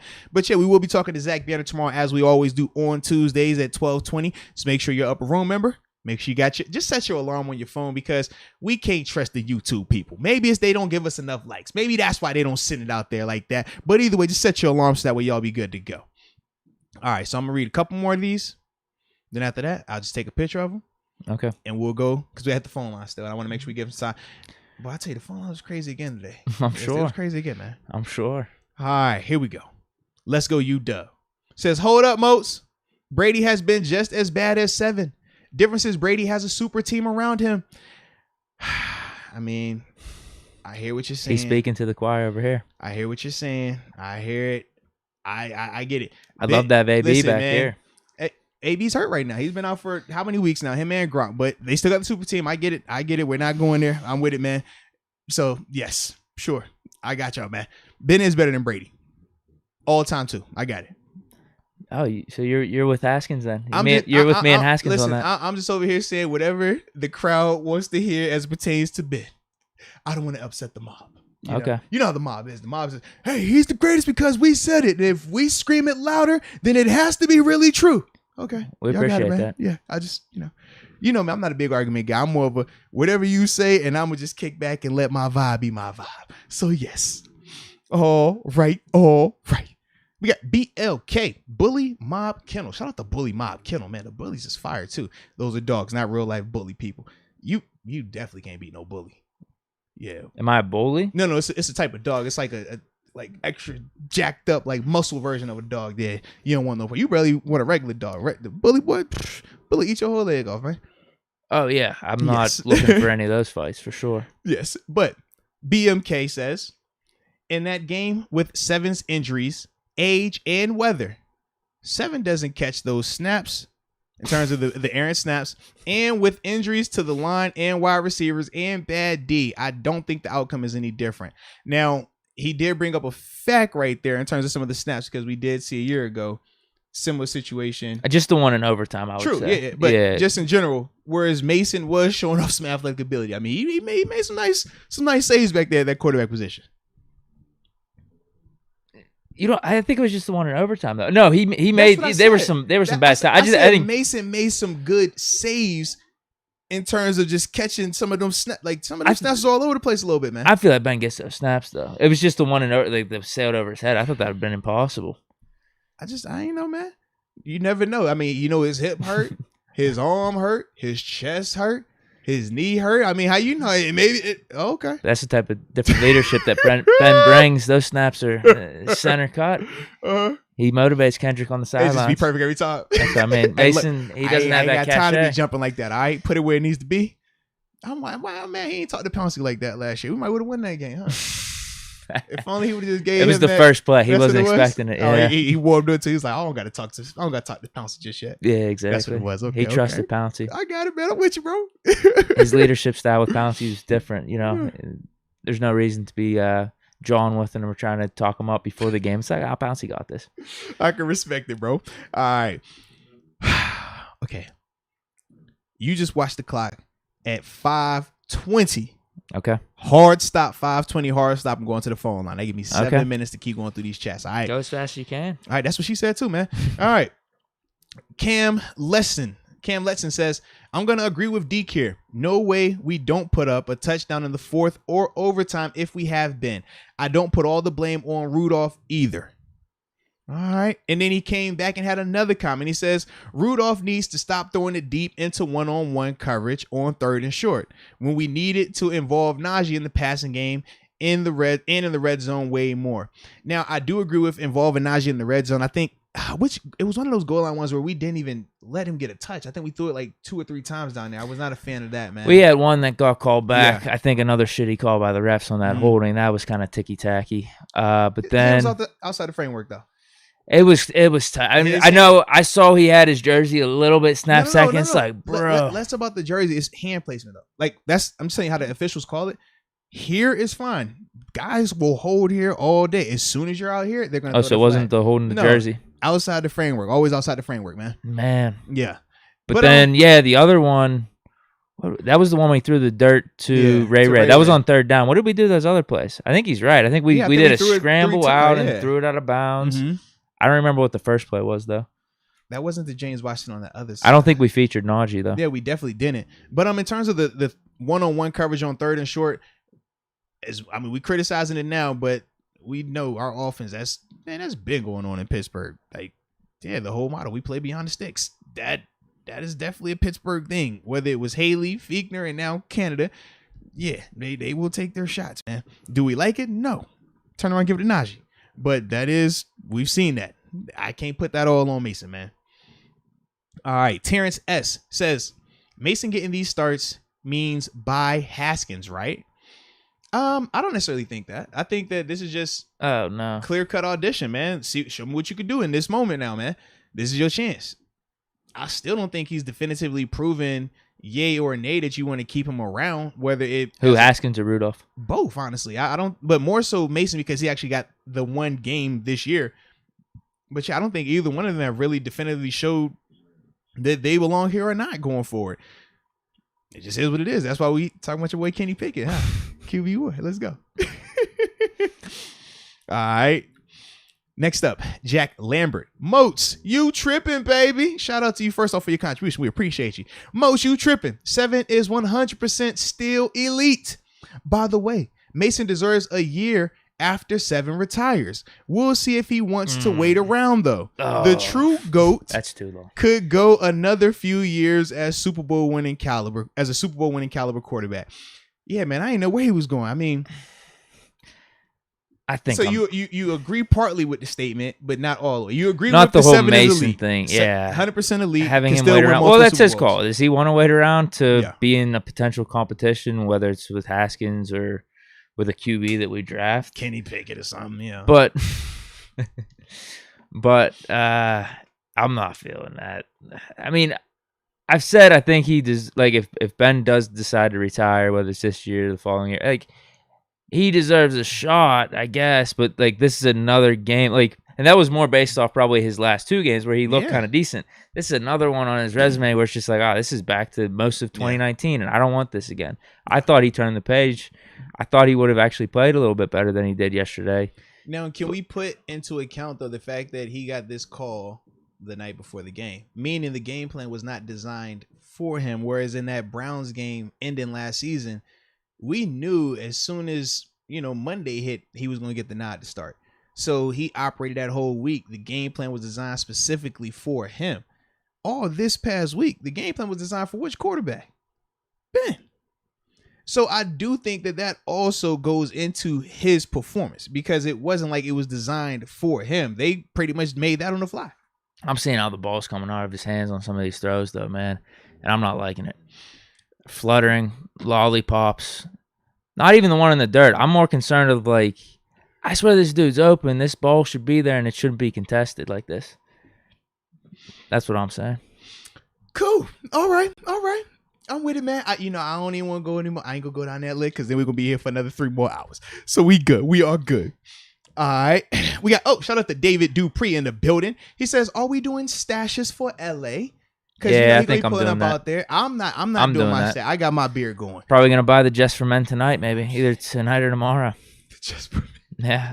Because if you could see, my mustache is light right now. Yeah. The Just for Men has worn off since the last time I shaved the beard and just had the stash. So whenever I do that, it's gonna be way too light. You gotta have it defined out here. Let people know what's up. I could dig it. All right, I got time for 2 more because it's 5:19 and we hop into these phones right afterwards. All right, we got Wade Keefe. He says Deke's stuttering is making me doubt my internet connection. Tired of these receivers looking for the flag and not making the play. I had to say it like that because he had a period after each particular word. So he was putting a little emphasis on it. But yes, I do agree with you, man. If you're not creating crazy separation, don't be looking for a flag all the day on time, man. I don't want to hear all that either. I'm with you, baby. I'm with you. But that has been what we've become a little bit. Like, we look for flags like every time. All the time. Yeah, my performance could have been better on the whole TJ Watt injury phrase. Yes. That was tough. That was tough for me. I kept going. I kept saying industry. I'm sorry. Industry, that was terrible. The industry. All right, and then the last one we got for today for right now, Scott Foradora says Terrell Edmonds had a good game. The fumbles hurt the most, but the referees are a close second. Also hope the injuries pan out to not be that bad. Much love. Peace. I think you hit the nail on the head there. Hey, man. Sometimes you blame it on the alcohol. Sometimes you got to blame it on the refs. All right, I'm with it, man. Definitely. Yeah, man. I ain't tripping. I am not tripping. All right. It's 5:20. Hop to these phone lines real quick. And then after that, man, we will see what we got. Because we got about 1, 2, 3, 4. Not too bad, huh? Yeah, we got about 7 in there. You know, I'm just nervous because I know as soon as we go, and I'll be like, oh, Deke, you got these on your chat? It's going to disappear. And I might have them. Hold on. Where are you at? I'm at Michael Alexander. I'm at Nathan Wise. Michael Alexander. You're close, though. You're 1, 2, 3, Could we rattle these off in like 5? Well, I look, he could right now for a fact. Should we do it before the lines? Like, right, how do you feel, though, bro? I'm good. It's just more, I'm thinking time-wise. But we're good. All right, so for me, I got Nathan Wise. He says, if Ben is out week 11, do we go back to the bum Mason or give Haskins or Dobbs a run? Now, remember with Dobbs, he's been on injured reserve, so just a little different with that. In fact, because there's no limit on how many people we can bring back. But I would need to see in terms of how it would work for him in terms of trying to like activate him this week. I haven't looked into that full extent just yet. But with Haskins, in terms of what they give him at Haskins, stick with Mason. I think Mason gives him the best chance to win right now, just based on what we saw preseason wise from Haskins. I mean, Haskins played well at times, but in his chance, it wasn't there. And that's my only thing with that, man. But unless Mason's just absolutely sucking, we're out of the game. Like in this one, it's 10-10 in first half. Right. I think, and he had a touchdown pass as well. He had a nice first drive. Yeah. I think it would need to look like how it did that Bengals game where we ended up benching Mason. If it looks like that, or if it got to how it was that Cleveland Thursday night game with the multiple turnovers, I think it could change. I do think if he had 2 turnovers in the game, early in the game, I think they would pull him. I do think that part, but I don't think they're going to make that switch off of, Sunday's performance, man. Is it me now? Not yet. You got 3 more. All right. Frodo Watt says start a petition for Cam Hayward equals Defensive Player of the Year. Now, I'm with it, but we're a house divided. I keep saying this. TJ's hurt now. He is hurt. But if we were to ask people who is the best player on the Steelers defense, some people going to say TJ Watt, some people going to say Cam Hayward. And we know voter-wise, that's going to hurt us. Because you're going to get a voter and be like, I can't vote for TJ. He ain't the best player on his defense. And you're going to person say, I can't vote for Cam. He ain't the best player on his defense. Yeah, I can see how it hurts us now. That, man. Yeah. We're going to run into that. Because some of the votes that would go strictly to TJ. Exactly. Mike, I don't know. They might even be thinking Garrett then, or they would go to Cam. They're doing it by themselves, or he's doing it without that. I could see that. Yeah. I could see that. And at least with Donald and Ramsey, I think people are respecting him, but they don't view him in the same vein as what Donald's been able to do. Whereas with TJ and Cam, I mean, we're like, yo, these both dudes are just playing at an insane level right now. Yeah. So, yeah. All right. Let's go. UW says, are you implying Bush, in terms of Devin Bush, is a Jamarcus Russell? No. I ain't say that. Jamarcus was showing up to work with lean in his cup, bro. That's drastically different. That is questioning professionalism. We're never questioning Devin's professionalism because even like I said, I haven't spent enough time around him personally to know him on to that level, but I know the guys around him and they not going for that. In terms of when he was in that locker room with Vince isn't going for that. You think TJ or Cam are going to go for Devin, showing up and they feel like he's unprepared to that extent? It's a difference. Now, the reason why I say, are you doing the extra on your own? Because that's not going to show up in practice. In practice, you're only going off of the stuff that the coaches talked about in film room. So you can get away with just, doing the minimum of what the coaches are telling you in film and going out to the practice and execute it. And then when you talk about the practice squad caliber guys, well, you're not going to have a lot of guys that are going to make Devin have to be challenged athletically.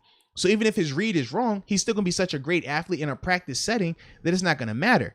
The problem is when he gets to Sunday and they've altered it, because no game you're going to go in is going to look exactly like what you watched on tape. No matter how much game planning, no matter how much studying, they will forever have a new wrinkle, new plays, new designs, and you got to account for that on the fly. And the only way you can get away with it in that moment is if you studied to that extent and you're prepared and everybody's on the same page, and especially at his position where he has to be the guy initiating that conversation. So I'm not going to put him in the Jamarcus Russell category. Can't do that. Especially knowing guys who was in the locker room with Jamarcus Russell and hearing how off the record it was. I said, oh, Lord, I thought it was this. And y'all to me was way more. No. Not a chance. Not a chance, baby. Can't do it. All right. Jamal Christmas. And this should be the last that was one where I you. was. All right, Jamal Christmas. So, when did Minka become trash? When's he not getting picks? I thought he was playing pretty good, being a part of tackles and all. I don't know. I agree. I think he's been playing good this year. Yeah, I mean, as a whole, he has. The lack of splash turnovers has been the biggest reason why people haven't been as high on him. But outside of, yesterday's game, he has been tackling a lot better. Like, I don't think he's been trash. I just think you're not getting the same level of splash, and I think that's why people are feeling some type of way about him right now. Michael Alexander says Mason is awful. Has a lollipop arm, and his touch is so trash. It just shows you the value of Ben, even with diminished skills. I disagree with him on the diminished skills part of it. Well, I kind of disagree. Diminished mobility. Sure. I still think he's got it, though. For sake of time, I'm not going to go this route. Tommy Vincent. Tommy not not Tory? Oh, yeah, that was from the one time. I remember that. I thought we said Tommy. Showing love from Mojave Valley, Arizona. A.k.a. middle of nowhere. When is it, Mojave? Yeah. Oh. Looking for Mojave, maybe. I don't know. Looking forward to seeing you guys on Sunday at the tailgate. Let's go. It's going to be a vibe, baby. Yes, it is. And Kenneth Beamer also just said, hit the like button. Dang it. That's what he said. Hit the like button. It gets the algorithm back, which makes these videos more accessible to each and every person. So make sure you're hitting those like buttons along with the subscribing and the notification so you don't miss any of this. And remember, it's not what we want. It is what the YouTube algorithm wants. So do like my man Kenneth Beamer said and hit that like button. All right. Was that the green one? Which one? Was that the one before Black and Martyr? You're good. It was one from, he did a regular one, but it just popped up on side to side. I don't have that green one. The one in between Black and Martyr and the last one I read. All right. Kenneth Beamer also said, Coach T has to put the fire on Devin Bush's hind parts. Appreciate the content, man. Pittsburgh for life. Nah, man, I agree with you 100%. You got to let a fire under him. Now, how do you go about doing it? That's going to be the interesting part. But knowing Coach Tomlin, he's going to find a way. He's going to find a way. He's going to, even if he hasn't started having these conversations with Devin, knowing Coach T, those conversations will be happening very soon because it's just, you got too much tied up in him and you have too much that you need him to be able to do for him to be playing where he's playing right now. And especially because he's capable of these things. It's not like, we're bringing this up and he hasn't shown these things. He's shown that he could do it. He's got to do it more consistently now. Black and Martyr. No words on the game. Blah. Hit the like button. Facts. I can feel you. Steel City 412. Mason's passes always be quacking. But a tie isn't a loss. We usually lose these Tomlin games. Was this a Tomlin tie? There we go, man. There we go. Tomlin tie, baby. We good. 8-1. I'm feeling it, man. Let's go. Never a losing season. Vegas Cuts. Oh, this on me. Yeah, he joined the upper Vegas Cuts 7-2. Welcome to the upper room. Yes, indeed. Yes, indeed. I know you probably joined a while ago, but we couldn't get to you. We was having some some heated discussions in here. But no, we salute you, baby. We appreciate you for joining. Christian Cahill. Mike Tomlin can go 8-1 now and keep the streak alive. And we got this is the last one. Night Rider. Let's go. Was it worth it? Did we do this in a timely enough fashion? I mean, we're gonna make it work out today. Some people keep pointing to Mason's first drive, which was pretty good. But don't you think that was due to those being the scripted plays for the first drive? Well, either way, you got to execute them. That's how I look at it. It was a good first drive. Absolutely. I thought it was. The one was the pass interference, but that was clear as day pass interference. Yeah. So it was a good decision by him, and then he found James Washington in the back of the end zone. Like I said, blown coverages, missed assignments, they only kill you if you identify them and if you execute. So I know people say, well, he's supposed to have made that throw. It was a blown coverage. Well, not everybody makes that throw. Not everybody sees it. So yeah. All right, so we are good. Wow. We are caught up. That was a great effort. It was, man. It was valiant on both of our parts. I was really proud of how you rallied right there, though, man. All right, here we go. Sure. Let me get up the right chat. Ooh, close that out. Lord, I almost got in trouble.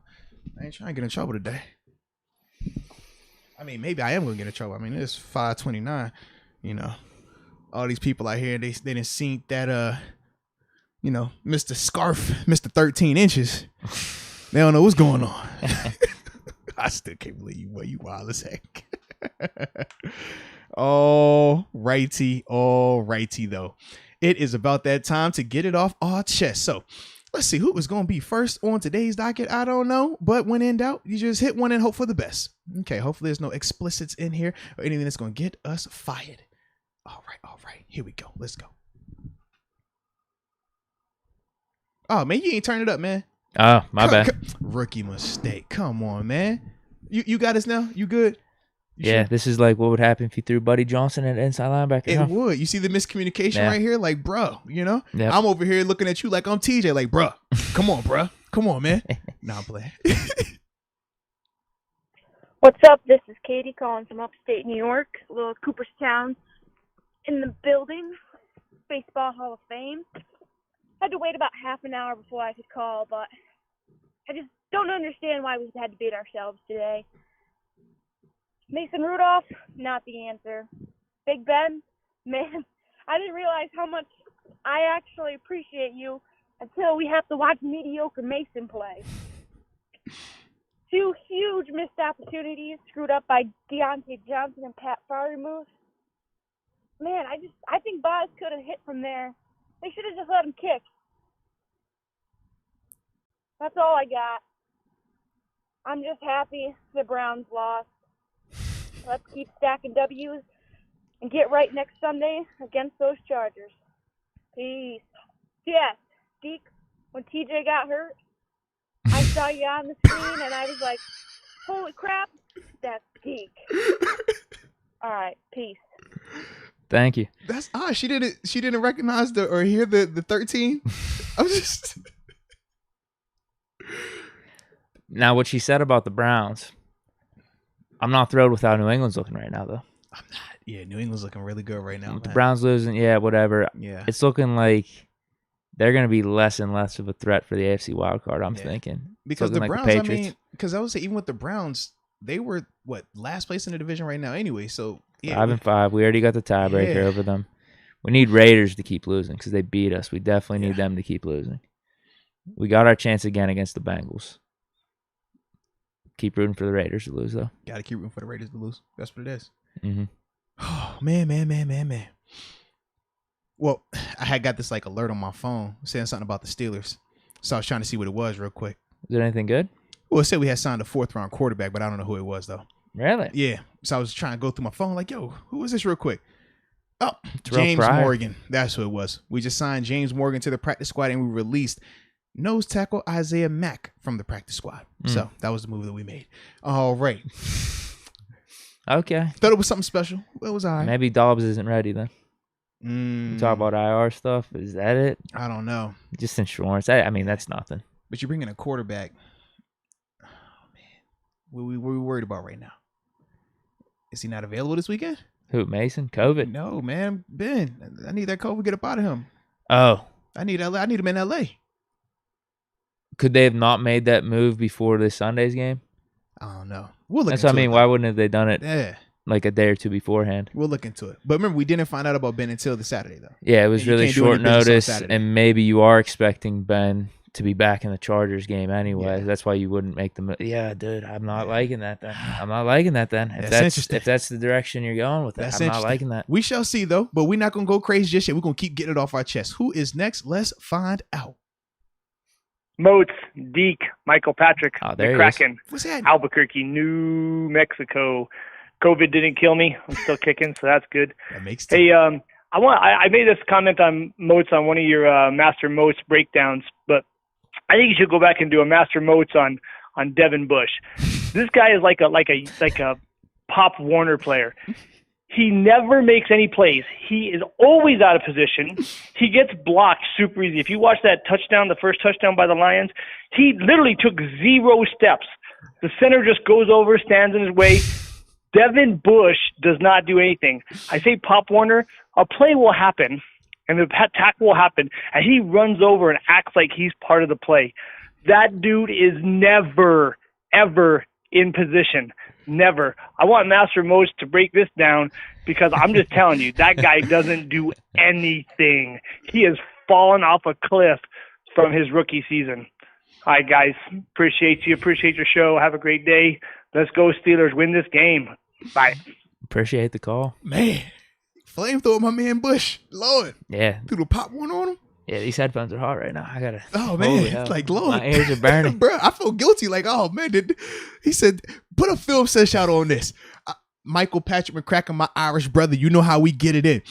I like to keep the film sessions on a positive note, a more optimistic approach, because for me, it's a little different, right? I feel like if, like, say Deke or a person that wasn't as directly affiliated with the team is breaking them down and pulling on all the negatives, it just hits a little different. I feel like if I do it, I'm like, nah, it's awkward every time I see him. It's awkward every time we in there. Like, it's against the LB brotherhood. It's just awkward. You know what I mean? And I like to avoid all awkward moments. Not in the sense of like, oh, who's more man or not, but it's just like, yo, sometimes it's more a relationship thing. That's all.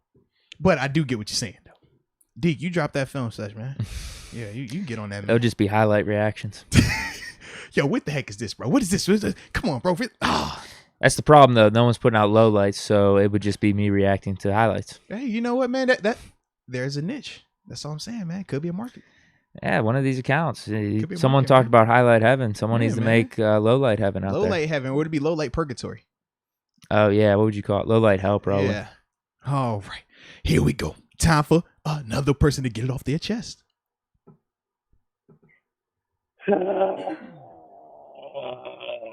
He's doing all right. Moats, Deke, Juicebox 32. Oh, hey, glad you're okay. We didn't lose. No, we didn't lose. I think this still puts us at the top of the division. But hey, we didn't lose. I look forward to next week when our quarterback is back, and then hopefully they practice on holding on to the ball. I know it's raining and everything, but this is unexcusable. We had this game won twice, actually multiple times, and we you know what? I'm not being negative. I'm being positive. We won the game, or I'm sorry, we didn't lose the game. We didn't lose the game. All right. Peace. Yo, my man sounded like he was going through it, processing at the beginning. Saw on TV, Dan Campbell's little statement there for his post game. Twilight Zone. He said he's in the Twilight Zone. He doesn't even know what this is. Hey, bro, the tie everybody's just like, are we celebrating? Are we like mad? Is it kind of good? Is it kind of not good? Like, are we supposed to be upset or are we supposed to be happy today? I don't know. You take it how you want to take it. I just wanted to be happy because I like celebrating stuff. So I've been celebrating the heck out of this tie. I'm gonna start celebrating some once we get off this air. I'm telling you that now. It's celebration day today, man. Because we didn't lose. The streak still is here. And Ebron caught every pass. I'm winning, baby. We winning. Yeah, the one was really tough. That was one for him to drop for sure. I wouldn't have even excused them. It was a revenge game, bro. You can't drop that in a revenge game. You gotta let them know. Right. Yeah. All right. Who we got next? Moats, Deke, Stephon Ball, Bale is Ball. Oh. Calling from St. Louis, Missouri. Bruh. This game. Can y'all please stop overhyping our defense? 200 plus rushing yards, bruh. 200 plus Mason trash. Oh my God, a tie against the worst team in the league, bruh. I love the show, but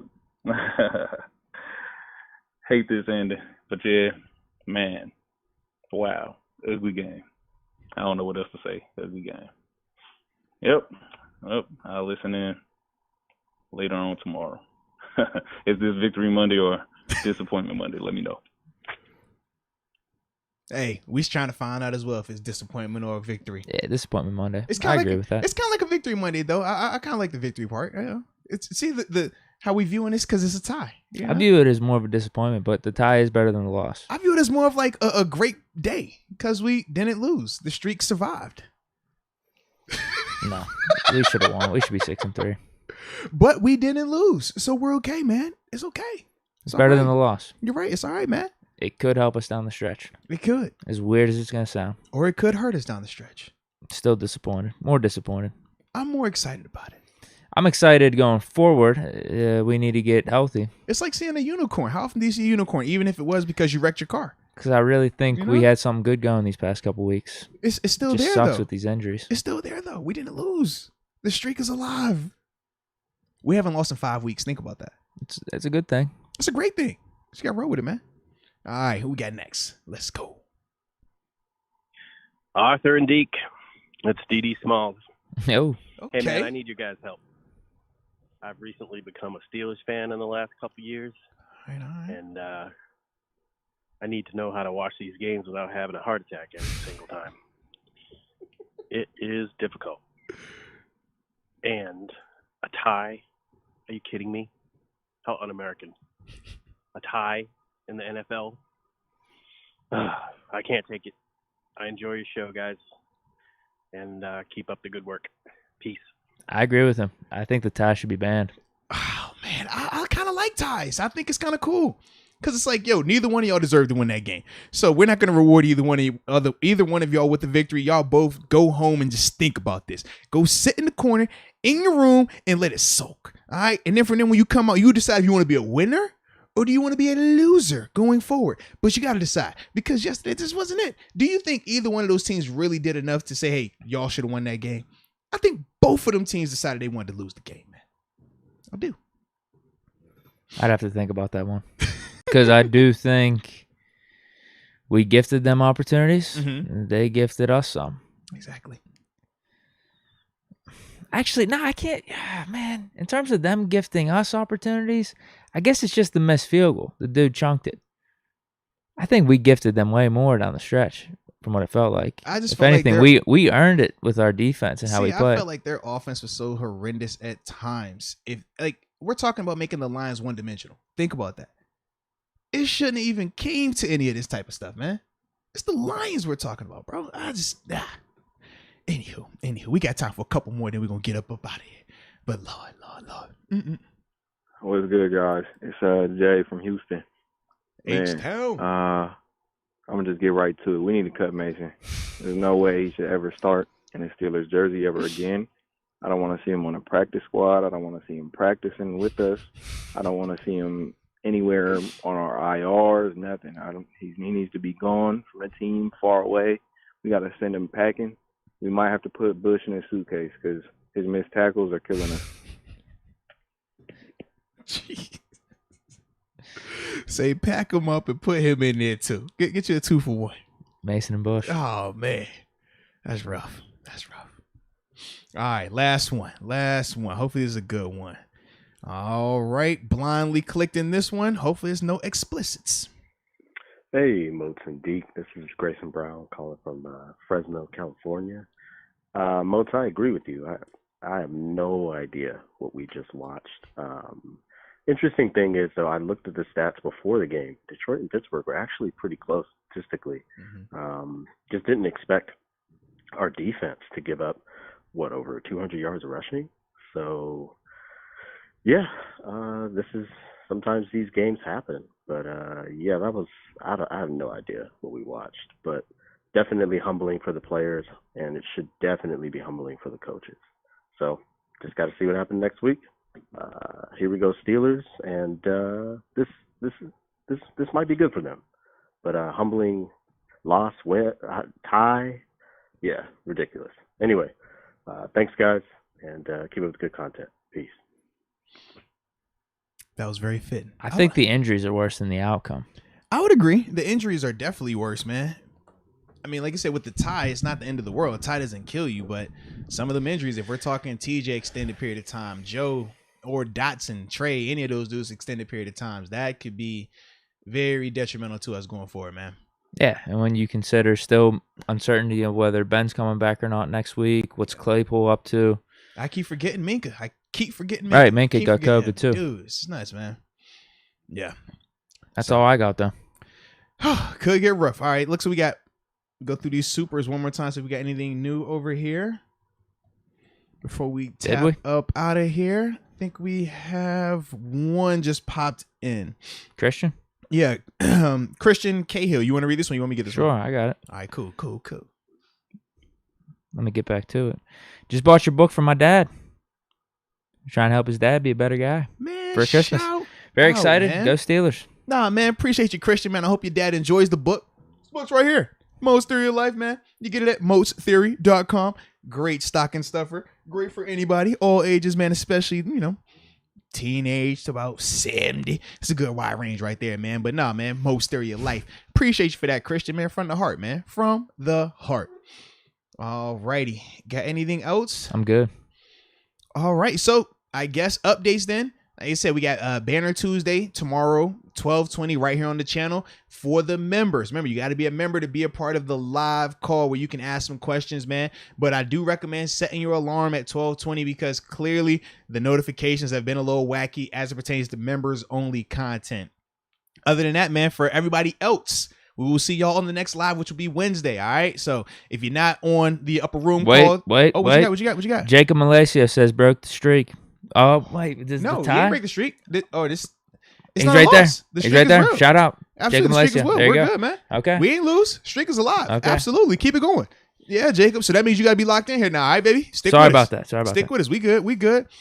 And Jay Quest, I see you in here finally. We did shout you out a little bit earlier as well, man. Mags, I just wanted to get you some more love now that I see you up here. And you had a super funny comment referring to Deke's third wheel or third, situation over here, man. The kickstand, you crazy heck. But anywho, make sure I got that alarm set for the upper room members. Like I said, at 12:20, we will be going live with Zach Banner tomorrow. And other than that, man, enjoy the rest of y'all day. So with that being said, it's kind of a victory Monday.